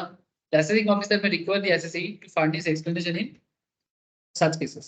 If SSC does not offer any explanation, or the explanation offered by the SSC is not satisfactory, the amounts referred to in these sections will be deemed to be the income of the SSC, and such amount have to be integrated with the SSC income. 16 में 16 लो एक लो ना हम इसमें देखेंगे। हाँ basically, thank you sir, ये तो basics of income tax में पढ़ाया जाता है सर, कि अगर कोई इनकम का, हाँ बीजीपी में भी है, अगर किसी इनकम का डिटेल्स या किसी खर्चा का डिटेल्स, सिर्फ इनकम के डिटेल्स, मानो कि आपके घर पे मैं रेड मारूं, मैं नहीं, मैंने इनकम टैक्स डिपार्टमेंट रेड मारूं, रेड मारना समझते हो? ठीक है, रेड बोल के एक मूवी भी हुआ है अजय देवगन, देखिए सर, ठीक है। तो मानो जब इनकम टैक्स रेड मारता है, तो आपके घर में जाते हैं, आपके घर के कोने कोने से सोना निकल रहा है, गोल्ड का बिस्किट्स निकल रहा है, ठीक है, कोई बात नहीं, आपका गोल्ड बिस्किट्स, आपका ज्वेलरी, आपका महंगा महंगा चीज आपका ही है, बट आप बता दो भाई कहाँ से लिया, सोर्स बता दो। अगर आप का सोर्स जेन्युइन है तो कोई आपको उसमें टच भी नहीं कर सकता। सोर्स जेन्युइन है, टैक्स दे के लिया गया पैसा है। अच्छा कोई बोलेगा नहीं मेरे को बहुत पुराने जमाने से मेरे पास है, मैं मुगल फैमिली से हूँ, ठीक है, ठीक है आप मुगल फैमिली से हो सकते हो, ठीक है, उसके लिए भी तो प्रूफ मिल जाएगा ना कि भैया मुगल फैमिली से सच में होगी नहीं, उसमें क्या हिस्ट्री, इतिहासविद के पास जाएंगे वो पूरा का पूरा डेटाबेस निकालेगा। मोबाइल टाइम पे था लोग को कुछ लगता है। हाँ तो फिर वही मुगल का जो भी चीज मिला है वो तो सरकार का होगा। सर्टेन परसेंटेज दे के थोड़ा खुश रहो, बाकी तो सरकार ले लेगा। हिस्टोरिकल चीजों में पब्लिक का थोड़ी ना राइट है, थोड़ा सा तुमको देगा, जाओ भाई मौज कर लो थोड़ा, लेकिन बाकी कौन लेगा। तो सिंपल बात है, अगर किसी इनकम पे अगर किसी एक्सपेंस पे तुम एक्सप्लेनेशन नहीं दे पाते तो गवर्नमेंट बोलेगा ये सारा तुम्हारा इनकम है, इसमें 78% टैक्स लगा के बाकी तुम्हारा। यानी अगर मान लो तुम्हारे पास 1 करोड़ गलत रोजगार है, गलत इनकम या गलत खर्चा किया तुमने, ठीक है, जैसे मानो किसी ने बोला कि मैं 1 करोड़ का प्रॉपर्टी दूंगा, खर्चा कर दिया तुमने, अब पैसा मांगेगा तो दे नहीं पाओगे, पैसा तो खर्चा हो गया। तो 1 करोड़ का, लेकिन वो गलत प्रॉपर्टी है, गलत पैसा है। जैसे आजकल लोग पॉलिटिकल लोग क्या कर रहे हैं ना, पार्टी का पैसा, मैंने पार्टी की नहीं सरकार का पैसा मार मार के अपना बिल्डिंग बना रहा है, ठीक है, तो बिल्डिंग कहाँ से बनाए भाई? ये ये जो रिसेंटली पूछा जा रहा है भी, तुम्हारे बैंक अकाउंट में जैसे ज्योतिप्रिय मलिक बोल के जो हमारे फूड मिनिस्टर थे, इनके अकाउंट में इसके मिसेस के अकाउंट में लास्ट 5 साल में 30,000 का बैलेंस 6 करोड़ हो गया, फ्रॉम 30,000 टू 6 करोड़। भाई करते क्या हो, कहाँ से आए 6 करोड़, कहाँ से आए? इनकम टैक्स पूछ रहे हैं ना इनको, ईडी का एक डिपार्टमेंट है, इनकम टैक्स डिपार्टमेंट उनके साथ ही रहेगा। भाई 30,000 अकाउंट का बैलेंस 6 करोड़ में कैसे गया? अच्छा ज्योतिप्रिय मलिक का जो बेटी है उनको पूछा जा रहा है कि भाई तुम क्या करते हो ना, मैं स्कूल टीचर, तो जिस पर्टिकुलर डे में अभी अभी रिसेंट रिसेंट स्कूल टीचर हुआ है, तो अभी उनका सैलरी हार्डली 30-35 हजार का है, ठीक है, कुल मिला के काट कूट के उसके हाथ में 2,50,000 तक आता है अकाउंट में। तो उसके बैंक अकाउंट में एक साल में अगर 2.5 लाख तक भी आता है, पापा का खाता है, पापा के घर में खाता है, ठीक है, 2.5 लाख बैलेंस उसे भी नहीं होगा, खर्चा तो करेगा नहीं, ठीक है। चलो आपके अकाउंट में 2.5 लाख है, 5 लाख है, 10 लाख है, मान सकता हूँ, भाई तुम्हारे अकाउंट में 2.5 करोड़ कहाँ से आए? नहीं 3.5 करोड़, बोलते हैं मैं ट्यूशन पढ़ाई, बाईजू भी बोलेगा भाई मेरे को बताओ, बाईजू इतना वैल्यूएबल कंपनी है, ठीक है, अन अकेडमी इतना वैल्यूएबल कंपनी है, या फिर खान सर उनके पास भी जाएंगे ना, ठीक है, वो भी बोलेगा भाई कौन सा ट्यूशन है, 3.5 करोड़ तुम इतना जल्दी कैसे कमा लिए?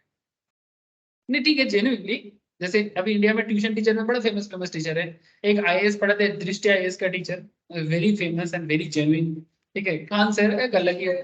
हाँ हाँ हाँ, ठीक है, एक दूसरा है आपके खान सर जिसका अपना ही एक एटीट्यूड है। बायजू ने एक बहुत बड़ा कंपनी बनाया, अन अकेडमी भी एक अपना सिस्टम पे चल रहा है, ठीक है, तो इनके पास भी शायद तुम जाओगे 3.5 करोड़ एक साल में प्रॉफिट नहीं कर पाते हैं, ये इतना बड़ा ब्रांड बनाए। ये मलिक साहब का बेटी बोलता है कि मैं ट्यूशन पढ़ा के 3.5 करोड़ कमा ली, गजब बात है। तो आई होप यू अंडरस्टैंड कि इनकम टैक्स मतलब कोई बोलेगा कि कैसे समझ लेगा कैसे जान लेगा, अरे भाई थोड़ा सा दिमाग में बुद्धि होगा ना, इतना जानना कोई रॉकेट साइंस नहीं है, थोड़ा सा बुद्धि। पर सेक्शन वाइज आप लोग जान लो सर कि कौन से सेक्शन में ये सब आपको इनकम, अच्छा इनकम मानने से क्या है, टैक्स कितना टैक्स 78%, 78%, 1 करोड़ में से आपको 20 लाख मिलेगा, बाकी 80 लाख सरकार को। ये इसीलिए तो जब वो मोदी जी ने 2016 में, अरे नहीं 2016 में डिमोनेटाइजेशन किया था ना, तो ये 2 नंबरी लोगों का सबसे ज्यादा प्रॉब्लम हुआ था सर, बाकी लोगों को क्या है लाइन में खड़ा होना था, बस इसी का दर्द है।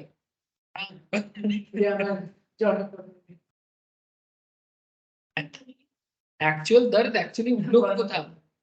अरे यहाँ पर ये मेरे बिल्डिंग के पीछे, मतलब ये बड़ा बिल्डिंग है ना, इसके पीछे एक तालाब, तालाब के सारे साइड में पेड़ वगैरह हैं, इतना बड़ा, बस्ता में, मजाक नहीं कर रहे हैं, एक स्टूडेंट था उस टाइम पे कोई खाली का, वो आके बोलता है यार एक टीवी में दिखा रहा है केस्टपुर में तालाब के साइड में पैसा मिला है, आप लोग नहीं देखे? फिर ना मैं क्लास ले रहा था, तो तब घर पे ही क्लास हो रहा था, तो क्लास लेते लेते फिर अचानक से बहुत आवाज आई, फिर उठ के देखा कि सच में जो टीवी में दिखा रहे हैं वो यहाँ पर हो। फिर बोला कि अरे तुम्हारे यहीं पर है। फिर भाई था घर पे, बोले चल चल चल देखने जाएंगे। फिर वो लोग यहाँ 500 और 2000 का नोट का पूरा बड़ा बड़ा बांडल यहाँ पर काट कूट के देखिएगा। क्योंकि इसीलिए ना, क्योंकि पकड़ा जाएगा तो जेल होगा। जेल में जाने से अच्छा है भाई मोटा खाएंगे, मोटा पहनेंगे, घर में खाएंगे। हाँ? चुप का था। इतना दिमाग नहीं चला था सर। वो लोग भी क्या किया जानता है, मैं नाम नहीं लूंगा, तो जो नाम ले रहा है ना सर, इसको नहीं बोलूंगा मैं भी। ये लोग क्या किया, जिसके पास 2 नंबरी पैसा है वो वाइट करने के लिए गया प्रोफेशनल के पास। प्रोफेशनल तो और लेवल का है, वो सब अपना कर लिया, सब अपना कर लिया। मेरा कुछ ऐसे रिलेटिव के साथ मेरा बातचीत हुआ है दूर का, ठीक है, उनका ऐसे थोड़ा बहुत इधर उधर का इनकम है। तो जो भी प्रोफेशनल्स को बोला कि भाई इसको वाइट कर दो, वाइट के चक्कर में वो सब अपना ही कर लिया, फिर भाग गया। वो तो और लेवल का काम कर लिया sir. Concept of setup and carry forward of losses. So specific provisions have been made in the Income Tax Act 1961 for the setup and carry forward of losses. In simple words, setup means adjustment of loss against the profit from another source or head of income in the same assessment year. मैंने अगर 22-23 में loss खा रहे हो, ठीक है, तो 22-23 के इनकम के साथ ही उस लॉस को एडजस्टमेंट होगा, ठीक है। If losses cannot be set off in the same year, अगर किसी कारण से सेम ईयर में एडजस्टमेंट नहीं कर पाए, may be inadequacy of eligible profit, माना उतना प्रॉफिट नहीं है कि एडजस्टमेंट हो जाएगा, ठीक है, then such losses are carry forward. यानी कैरी फॉरवर्ड कब होता है, जब प्रॉफिट के साथ इतना एडिक्वेट प्रॉफिट नहीं है कि लॉस एडजस्टमेंट कर पाए, तो तब उस पर्टिकुलर लॉस को नेक्स्ट ईयर में कैरी फॉरवर्ड। और कैरी फॉरवर्ड का डेट आपको मैं बताया, किसी का 8 साल, किसी का 4 साल है ना, किसी का अनलिमिटेड। तो 35 AD में स्पेसिफाइड बिजनेस में अनलिमिटेड टाइम तक, मैंने इन्फिनिटी, है ना, बोला ना इन्फिनिटी टाइम तक कर सकते हैं against the eligible profit of that year. The maximum period for which different losses can be carried forward of setup has been provided in this act. तो कितना साल तक कर सकते हैं ऑलरेडी डिस्कस करें। Now there is a concept of section 70, ठीक है। सेक्शन 70 हमें क्या सिखाते हैं, inter source adjustment, inter source setup of losses. Inter source, source मैंने आपका इनकम का जो सोर्स है उसका इंटर सोर्स एडजस्ट करूंगा, मैं समझाता हूँ। Under this section, the losses incurred by the assessee in respect of one source shall be set up against income from any other source under the same head of it. Head same रहेगा, source अलग हो सकता है। जैसे मानो capital gain head है, उसमें long term source अलग है, शॉर्ट टर्म सोर्स अलग है, ठीक है। Income from other source head same है, बट उसके में भी तो अलग अलग आपका सोर्स हो सकता है। कोई डिविडेंड इनकम करता है, तो कोई हाउस लॉटरी इनकम करता है ना। तो आप लोगों को लिखा भी पड़ा है था पूरा एकदम अलग अलग, ठीक। So since the income under each head is to be computed by grouping together the net result of the activities of all sources covered by that head, in simpler terms, loss from one source of income can be adjusted against income from another source, both the sources being under the same head. दोनों source same head का होना चाहिए, ठीक है, एक ही family से। बात सुनो, एक ही फैमिली के अंदर अगर एक सोर्स में लॉस है, दूसरे सोर्स में प्रॉफिट है, एडजस्ट हो सकता है। एग्जांपल दिया, loss from one house property can be set off against the income from another person. मानो आपके सॉल्ट लेक में एक प्रॉपर्टी है जिसको आपने भाड़ा पे लगा के रखा था, मानो उसमें 30,000 का रेंट था। मानो आपका न्यू टाउन का एक प्रॉपर्टी, न्यू टाउन के प्रॉपर्टी में मानो आपने सोचा था कि न्यू टाउन बहुत कुछ होने वाला है, ऐसे न्यू टाउन के प्रॉपर्टी में बहुत लोग झाड़ कर रहे हैं, सरकार खुद झाड़ कर रही है। गवर्नमेंट का एक प्रॉपर्टी है, चिनार पार्क से थोड़ा सा सामने की तरफ बढ़ो टुवर्ड्स न्यू टाउन, ठीक है, चिनार पार्क से towards New Town, Astra Towers, जानते हो एस्ट्रा टावर्स, थोड़ा सा चिनार पार्क से जो रास्ता ऑडी वगैरह का शोरूम वगैरह है, ठीक है, उसमें डेकाथलॉन का शोरूम है। तो क्या नहीं था किसका, अरे तो चेक पोस्ट में थी, थोड़ा सा टुवर्ड्स इको पार्क जिधर जा रहे हैं ना, हाँ उस साइड पे थोड़ा सा जाना, तुम देखना वहां पर एक अच्छा एक सरकारी, हाँ थोड़ा सा जाना है, ज्यादा नहीं, चिनार पार्क क्रॉस करके थोड़ा सा न्यू टाउन के अंदर घुसना, ठीक है, इको पार्क तक नहीं जाना, उससे पहले हाँ एक गवर्नमेंट का प्रॉपर्टी है, नहीं नहीं शोरूम तो है, शोरूम के ऑपोजिट साइड में एक गवर्नमेंट का प्रॉपर्टी है, बहुत बड़ा प्रॉपर्टी, रिसेंटली उस प्रॉपर्टी के बारे में दिया था, मैं कीवर्ड्स याद नहीं आ रहे उस प्रॉपर्टी का नाम है, नहीं तो मैं गूगल करके अभी दिखा देता।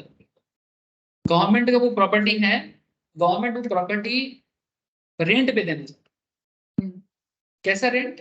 जो लोग यहाँ पर सेक्टर 5 में या फिर न्यू टाउन में अलग अलग कॉर्पोरेट सेक्टर में जॉब करने के लिए आते हैं, मानो they are from outside Kolkata और they may be from the other town of nearest suburb area, तो वो लोग डेली आना जाना करता है तो उनको दिक्कत होता है।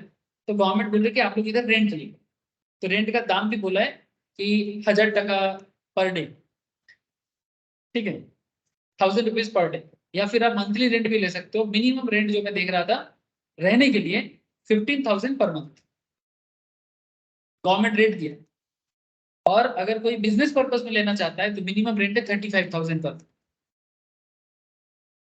ऑफिस स्पेस के लिए ले सकते।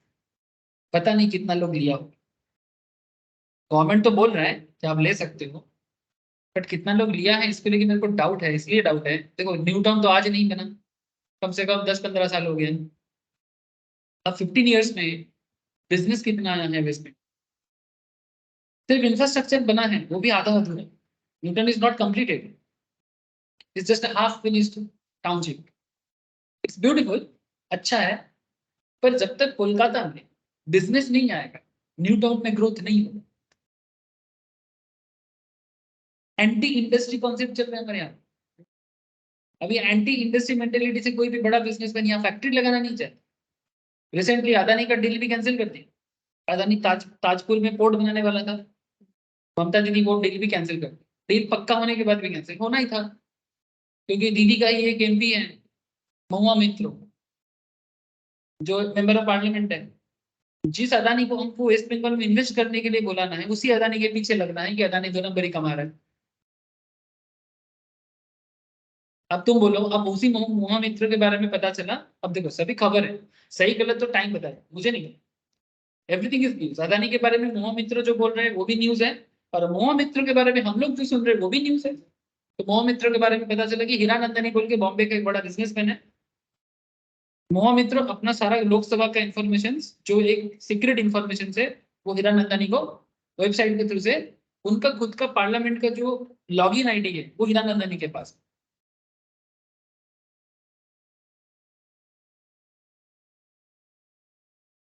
अब ये न्यूज है, पुष्टिकरण तो कोर्ट बताएगा ना। पॉइंट ये नहीं है, पॉइंट ये है कि अगर अदानी ताजपुर में दीघा के पास जो पोर्ट बना था, तो वेस्ट बंगाल में ऑब्वियसली बिजनेस बनता है ना। इंटरनेशनल पोर्ट होता है बाबा। हमारे वेस्ट बंगाल से प्रोडक्ट इंडिया के थ्रू से एकदम पूरा का पूरा साउथ ईस्ट एशिया, मैंने थाईलैंड, बैंकॉक, पूरा ये जो पूरा म्यांमार पूरा सेगमेंट है ना, इसके लिए रूट बनाने का बात चल रहा है। ऑलरेडी रूट है, बट बंगाल को सामने रख के रूट को डेवलप करते, क्योंकि नियरेस्ट नहीं है। अब देखो कैंसिल। फिर उस दिन बिजनेस समिट था हमारे बंगाल गवर्नमेंट का, ठीक है, ममता दीदी ने सबमिट किया था, इको स्पेस में मोस्ट प्रोबेबली किया था। अंबानी आए थे, अदानी नहीं आए, क्योंकि कैंसिल कर दिया। और ममता दीदी वापस एक रिफ्रेश बोला है कि पोर्ट का कैंसिल हो गया, अगर किसी को बीट करना है तो बीट करिए। मैंने बोले ना, अब हाथे लोग की पाइट ले दीजिए, ऐसा हो रहा है ना। लक्ष्मी आ रहे हैं, पर किस तरह का पॉलिटिक्स चल रहा है, डोंट अंडरस्टैंड। अब बोलो अगर अदानी जैसे इतना बड़ा बिजनेस के साथ अगर ऐसा करेगा, टाटा के साथ ऑलरेडी क्या किया हमको पता है, तो कौन आएगा फिर? माने आई डोंट अंडरस्टैंड कि वेस्ट बंगाल की यूथ क्या सोच रहा है, यहाँ का पेरेंट्स क्या सोच रहे हैं। मैंने कुछ तो करो यार।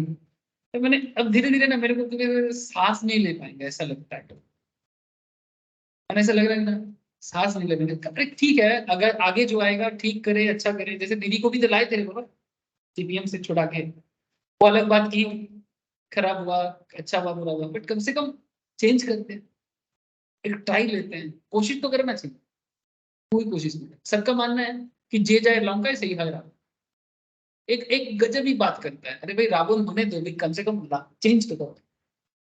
हिमाचल प्रदेश जैसे छोटा छोटा स्टेट भी चेंज करता है, राजस्थान जैसा कंपेरेटिवली काफी low literacy rate, West Bengal तो पढ़ा लिखा माना जाता है। हाँ, ये नाम का पढ़ा लिखा है, कुछ नहीं। ठीक है, राजस्थान भी हर 5 साल में चेंज करता है, मध्य प्रदेश भी हर 5 साल में चेंज करता है। पता नहीं बंगाल में लोगों को क्या चीज है।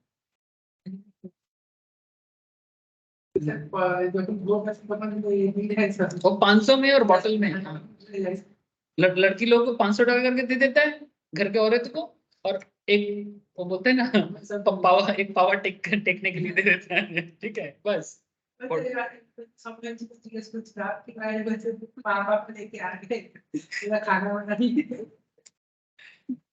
जब ये तो loss from one source of income can be adjusted income from another source. तो हाउस प्रॉपर्टी का एक, तो मैं क्यों बोल रहा था कि लॉस हो सकता है, मैं इसीलिए बोला न्यू टाउन के प्रॉपर्टी में काफी लोगों को लॉस है। प्रॉपर्टी खरीद के रखा है, बट या तो प्रॉपर्टी बेच नहीं पा रहा है, या फिर प्रॉपर्टी रेंट नहीं पा रहा है, सिचुएशन ऐसे ही पड़ा हुआ है, बहुत है। सॉल्ट लेक में ऐसा प्रॉब्लम नहीं, क्योंकि सॉल्ट लेक एक कंप्लीट टाउनशिप है ना, सारे के सारे फैसिलिटीज है। ठीक है, इवन मेट्रो भी पूरा पूरा चालू हो गया है। ठीक है, मेट्रो ना भी चालू होता फिर भी सॉल्ट लेक का कम्युनिकेशन कंपेरेटिवली पूरा कोलकाता के साथ काफी बेहतर है। न्यू टाउन उस हिसाब से फाका पड़ा हुआ है, लोग अभी भी इनसिक्योर फील करते हैं, काफी लोग। ठीक है, तो कहीं ना कहीं जिस, अगर ग्रोथ टाइमली हो जाता ना तो आज कोई दिक्कत नहीं, लेकिन ग्रोथ कैसे ना ढीला पड़ता है, पता नहीं 5 साल बाद होगा, फिर 5 साल, 5 करते करते। सीपीएम ने बनाया था न्यू टाउन, जैसे विधाननगर किसने बनाया, विधान चंद्र रॉय। सॉल्ट लेक का प्लानिंग किसका था, विधान रॉय का। एक टाइम पे 3 शहर बनाया था, खड़गपुर में आईआईटी, दुर्गापुर और ये वाला। इसीलिए दुर्गापुर में देखना विधान रॉय के नाम पे बहुत कुछ मिलेगा तुमको। दुर्गापुर भी प्लान्ड सिटी है, दिस इज नॉट दुर्गापुर, तो कच्छ दुर्गापुर भी प्लान्ड है। विधान रॉय सब विधान रॉय का ही सारा है, ये सॉल्ट लेक पे विधान रॉय का है। बस एक ही सीएम मिला है बंगाल को, विधान, बाकी सब तो बस नहीं, मुझे जो हिस्ट्री बता रहा है वही मैं बता रहा हूँ। लॉस फ्रॉम वन बिजनेस से textile can be set up against income from any other business से printing in the same year as both these sources of income fall under the one head of income, therefore the loss of in one business may be set off against the profit from another business। यानी एक house property के loss को दूसरे house property के profit के साथ adjust करो, एक टेक्सटाइल बिजनेस के लॉस को प्रिंटिंग बिजनेस के लॉस के साथ प्रॉफिट के साथ एडजस्ट कर सकते हैं। सिंपल सिंपल एडजस्टमेंट एकदम अलाउड है, फिर जो जहां जहां एक्सेप्शन बोल दिया तो एक्सेप्शन पे एडजस्ट नहीं कर पाओ। ठीक है, चलो एक आपको क्वेश्चन करो।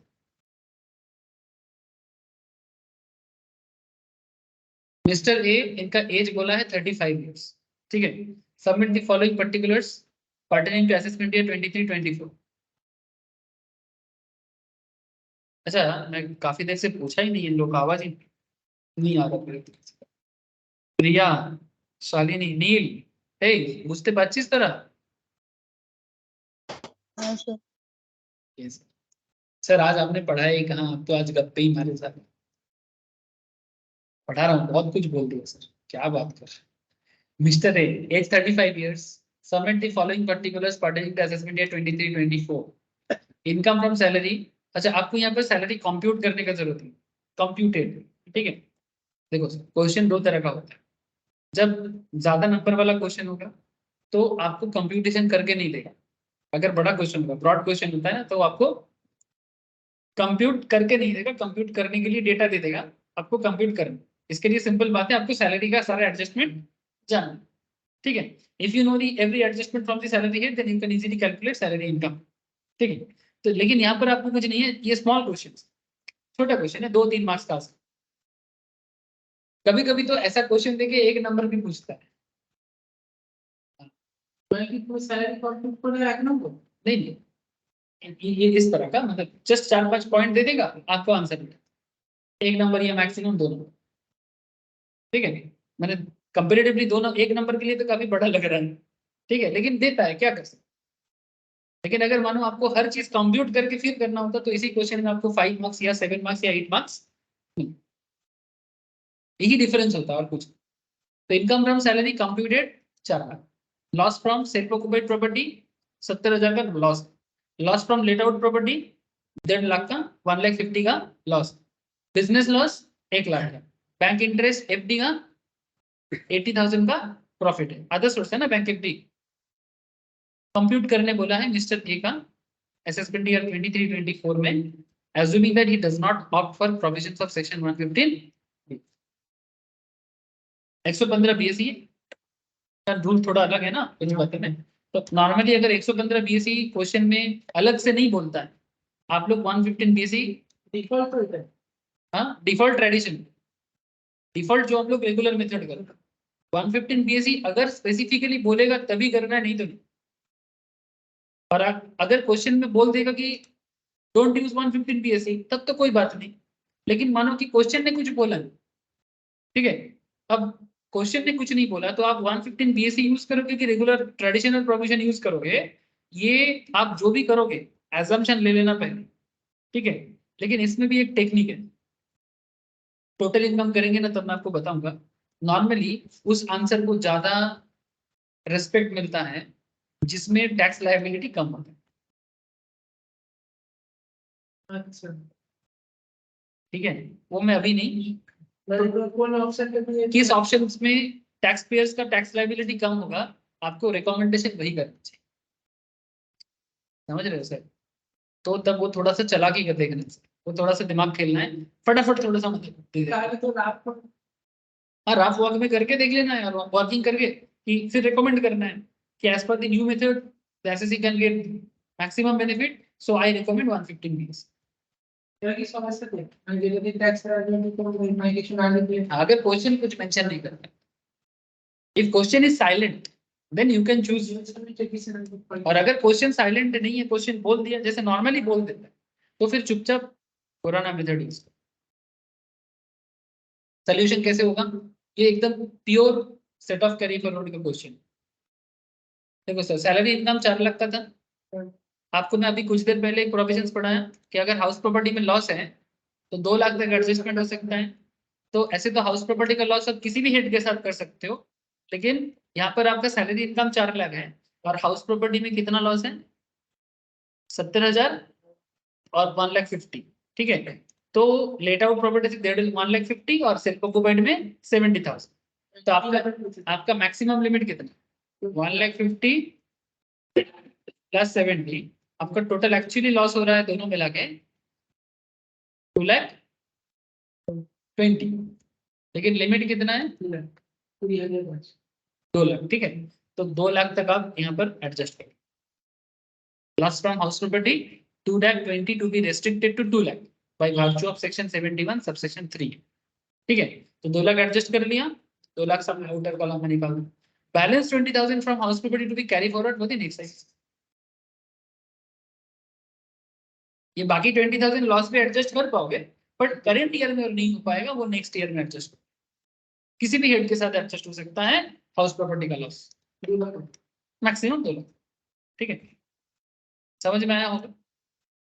Next income from other source, जैसे कि आपका इंटरेस्ट था एफडी में 80,000 का, सिमिलरली आपका बिजनेस लॉस भी है ना, कितने का बिजनेस लॉस है सर 1 लाख, 1 लाख का बिजनेस लॉस, तो 80,000 के एफडी के साथ बिजनेस लॉस एडजस्ट करो। अच्छा आपका आपके पास प्रॉफिट कितना है 80,000, यानी एफडी इंटरेस्ट कितना है 80,000, बिजनेस में लॉस कितना है 1 लाख, तो सेटअप कितना कर पाओगे 80 के साथ। हाँ मैंने ऐसा कहीं पर भी बोला आप लोगों को कि अदर सोर्स के साथ बिजनेस लॉस एडजस्ट नहीं होगा, ऐसा भी कोথাও बोलলাম এখন না।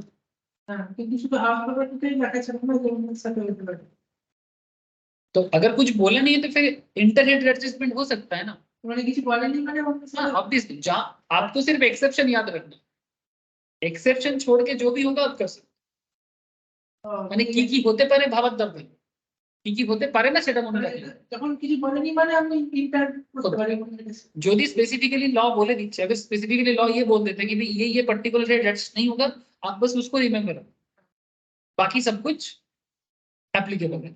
जैसे हम लोग कंपनी लॉ में एक चीज पढ़ते हैं, business special business and ordinary business, तो स्पेशल बिजनेस का डिटेल्स कहीं पर भी नहीं देता है कि क्या क्या स्पेशल बिजनेस होता है, इसलिए हम लोग लॉ में क्या बोलते हैं कि जो कुछ भी ऑर्डिनरी बिजनेस में नहीं आता है वो special business, as simple as it is. तो 80,000 तक एडजस्ट होगा सर, क्योंकि मेरा प्रॉफिट 80 का है, तो बाकी 20,000 कैरी फॉरवर्ड हो जाएगा next year.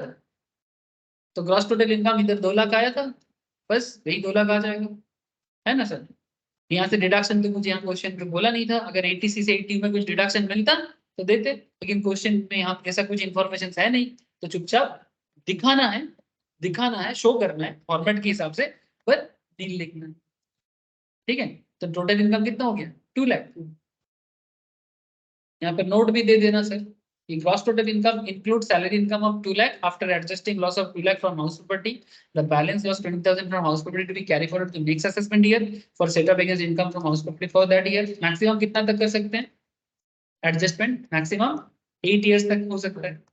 Business loss 1 lakh is set up against bank interest of 80,000 and remaining business loss 20,000 will be carry forward as it cannot be set up against salary। সেটা যে নোট भी लिखे चाहिए तो फोटो মানে যেটা তো বানিয়েছে টেবিলে हाँ ठीक है ना, ये और कुछ नहीं है सर। देखो नोट क्या है, जो नोट में वही देना पड़ता है कि जो हम तो आंसर में लिखते हैं उसी के बारे में नोट देना। नोट देने से देखो, अगर आप নোট से একটু ডিটেইলস থাকে না, এই তো মানে যেটা লিখেছে ওটা উপরে লিখেই ছিল। ये सिंपल सा इसलिए कभी कभी थोड़ा सा किसी किसी जगह में इस सेक्शन में ये बोला है लिखते हैं, वो हम लोग दूसरे क्वेश्चन में देखें। नोट देने से आपका एक आंसर का वेटेज बढ़ता है। देखो आप लोग प्रोफेशनल पढ़ाई करिए, competition is very high. Competition इसलिए हाई है क्योंकि इंस्टीट्यूट एक स्टैंडर्ड सेट करना चाहिए। देखो भाई, एक चार्टर्ड अकाउंटेंट को पास कराएंगे, एक सीएमए को पास कराएंगे और उसका नॉलेज आधा अधूरा होगा तो मार्केट में क्या इज्जत रहेगा। आप सोचो, आप एक सीएमए के पास जाते हो, एक सीए के पास जाते हो और वो प्रॉब्लम का सोल्यूशन नहीं दे पाते, तो इसमें इंस्टीट्यूशन का बदनाम ना सर। इसीलिए इंस्टीट्यूट, ये जो टफनेस है ना, ये टफनेस इसी कारण है। कुछ लोगों का मानना है कि नहीं नहीं जानबूझ के करते, कुछ भी जानबूझ के नहीं करते सर, क्योंकि क्वालिटी मेंटेन करना जरूरी है। क्वालिटी मेंटेन करना जरूरी है। मार्केट में नीड बहुत है, लेकिन फिर भी इंस्टीट्यूट नहीं कर पा रहे, क्योंकि क्वालिटी अगर मेंटेन नहीं हो पाएगा ना, तो इस जो प्रोफेशन का, देखो सर कोई चीज आप लोग एक चीज शायद समझ देखोगे कि आप लोग कम समझोगे, क्योंकि देखो मैं टीचर बना, मैं प्रोफेशनल, इसलिए मेरे पास क्या है ना, कॉल आता है, ठीक है। आप लोग तो भी स्टूडेंट्स फील्ड में, और आप लोग का माँ बाबा आप लोगों को किसी भी तरह से इस फील्ड में एंटर करवा दो, और आप लोग भी थोड़ा सा कभी थोड़ा सा दुख से थोड़ा सा सुख से ज्वाइन कर लेंगे, ठीक है, मैं समझ सकता हूँ। बिलीव नहीं करोगे लोग, कॉमर्स का ही बात करूंगा, दूसरे फील्ड का नहीं। इवन काफी सारे साइंस वाले लोग भी हैं, साइंस में फेलियर हो रहा है क्योंकि समझ नहीं पाया। मानो फिजिक्स ऑनर्स किया, मैथ्स ऑनर्स किया, बट एज सच कुछ मिला नहीं। लेकिन इधर देख रहे भी चार्टर्ड अकाउंटेंट अच्छा कमाते हैं, अच्छा प्रोफेशन है, अच्छा इज्जत है, सीएमए का भी अच्छा जॉब क्वालिटी है, ठीक है। अब इवन एमबीए करने के बाद ठीक है, 7 लाख 8 लाख का एमबीए कर लिया, लेकिन जॉब उस क्वालिटी का नहीं है, ले ऑफ हो जाते हैं। कि आज एमबीए का देखो, एमबीए का क्या है, आज एमबीए कर रहे हो, 7 8 लाख 10 लाख खर्चा किए, कंपनी में ज्वाइन कर रहे हो, कल कंपनी का बिजनेस नहीं चल रहा है, सबसे पहले एमबीए लोगों को ही निकालो, क्योंकि एमबीए का कोई स्पेशल स्किल तो होता नहीं है। जब बिजनेस का ग्रोथ होता है, उस ग्रोथ में वो अपना खेल खेलता है। जब ग्रोथ नहीं है, पहले एमबीए को बोलो फिर तुम जाओ, क्योंकि तुम्हारे अंदर कोई स्पेशल स्किल तो है नहीं कि तुम कंपनी का सॉफ्टवेयर डेवलप करोगे, ठीक है। कहने का मतलब है वेरी फ्यू एमबीए को मे भी कंपनी सिलेक्ट करके रखे, बट ज्यादातर जो सिंपल बात है, आईआईएम एमबीए का बात अलग है, वहां पर भी क्वालिटी, अगर एमबीए भी हो तो क्वालिटी एमबीए का, क्वालिटी एमबीए अगर नहीं है तो फिर कहीं ना कहीं आपका पैसा रिटर्न नहीं दे पाएगा। आप 10 लाख 12 लाख 15 लाख खर्चा करके एमबीए कर रहे हो, 20 लाख खर्चा कर रहे हो, लेकिन वो रिटर्न आपको नहीं दे पाएगा। स्पेशलाइजेशन आपको कुछ स्पेशल स्किल जनरेट करना है, you must be a very good finance understanding, आपके अंदर फाइनेंस का अच्छा नॉलेज हो, आपके अंदर अच्छा मैनेजमेंट का गुण हो, ठीक है, कुछ तो आपके अंदर होना चाहिए अगर आप एमबीए कर रहे हो। इसीलिए अच्छा इंस्टीट्यूशन से करना चाहिए, ऐसे नहीं कि कोई भी, अब क्या बोलूं मैं आपको, बोलना नहीं चाहिए। शॉर्ट लिंक में जितना इंस्टीट्यूट है मेरे को रोज फोन करता है, मैं आपको नंबर भी शो कर सकता हूं। पॉपुलर इंस्टीट्यूट, हाँ मेरे को बेसिकली मेरे को रिकमेंड करने, मेरे को कमीशन शेयर करेगा। आप लोग उधर 10 लाख दोगे, मेरे अकाउंट में 2 लाख आएगा। अब मैं आजकल डायरेक्ट बोल दूँ तो देखिए सर, मेरे पास वही लोग पढ़ने आते हैं जो इनको प्रोफेशनल पढ़ना होता है। और अगर कोई बच्चे 11-12 से भी पढ़ता है ना, तो वो भी सीए के लिए ही मैं उनको रेडी करना चाहता हूँ। मेरा यही इरादा है। अगर ऐसे कॉलेज में रिकमेंड करना है जहाँ पर जाके बेसिकली पैसा ही बर्बाद होगा, मैं रिकमेंड नहीं करूँगा। चाहे भले ही मेरा मेरा पैसा थोड़ा कम अर्निंग हो जाए, मैं थोड़ा गरीबी में जी सकता हूँ, पर मैं किसी का करियर नहीं बर्बाद करता। এগুলো বলেছি তো, हाँ বলেছি हाँ, मैं बोल देता हूँ। তারপরে কি করে है तो नहीं, एक्चुअली बोलते कि इससे सारे ट्यूशन सेंटर कनेक्ट है हमारे साथ, आप ही नहीं करेंगे। ठीक है बोलो। ऐसा भरा पड़ा है घर पे, भरा पड़ा है घर पे। मजाक नहीं कर रहे सीरियस, देख रहे हैं? देख लो आप लोग जाओगे ये बुक ओपन करके दिखाऊंगा, क्या क्या इतना सुंदर इमेज है ना, इमेज देख के पागल हो जाओगे। वाह क्या क्वालिटी है, देखो ये हाई फाई मैगजीन है, मैं तो छाप भी नहीं सकता इतना। अंदर कुछ नहीं, खोखला है, तबला है। अल्टीमेटली जब एज हो जाता है 30+, क्वालिटी नहीं मिल रहा है, अब तो पैसा का नीड बढ़ रहा है ना, खर्चा तो इतना करके बैठा है। আচ্ছা সিএসটা করলে একটু ভালো হতো, আমাকে ফোন করে জিজ্ঞেস সিএমএটা করলে ভালো হয়। ভালো তো হয়, করতে পারবেন তো? मतलब 30+ एज में और आपको होगा, मिलेगा और मौका मिलेगा। चलो मैं तुम अगर तुम लोग बोलोगे, अगर मेरे को एंट्री देगा वहां पर जाके, मैं तुमको हर 10-15 लोगों से मिलाऊंगा और उनके मन का दर्द तुमको दिखाऊंगा। चलो, लेकिन मजा का बात, मतलब मजा नहीं बोलूंगा, दुख का बात यह है कि उनको इच्छा तो है पर उनके पास और टाइम,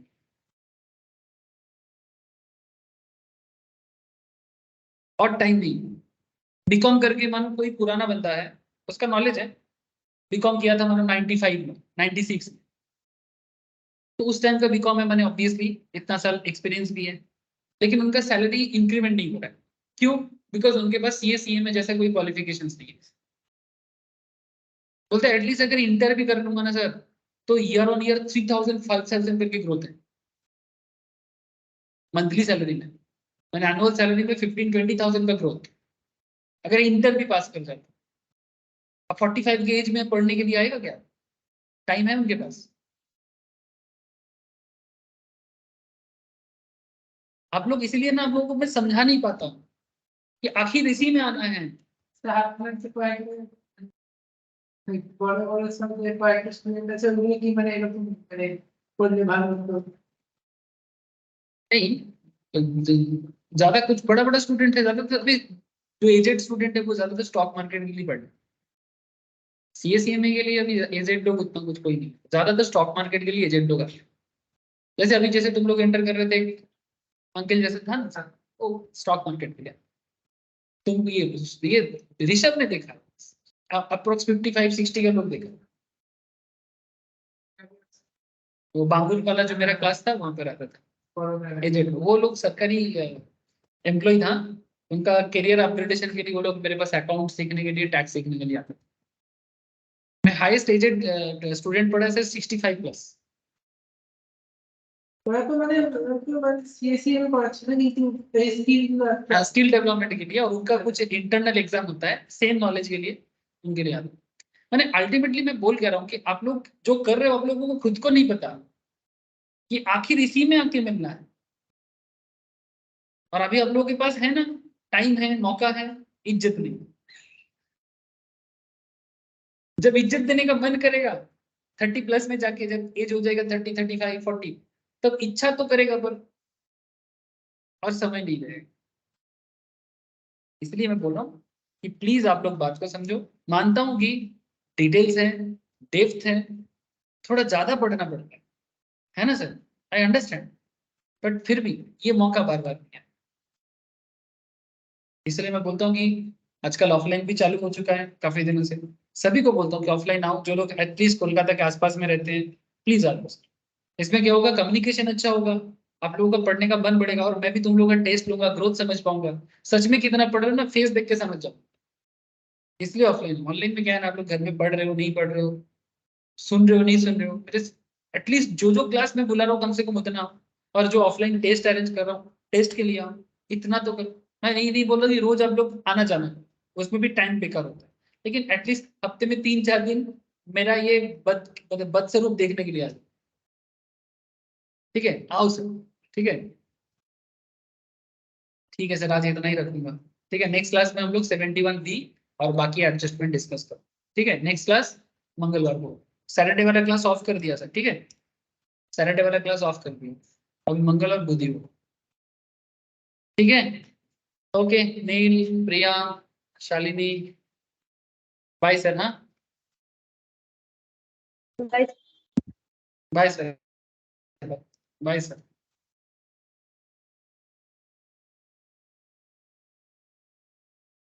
ओहो।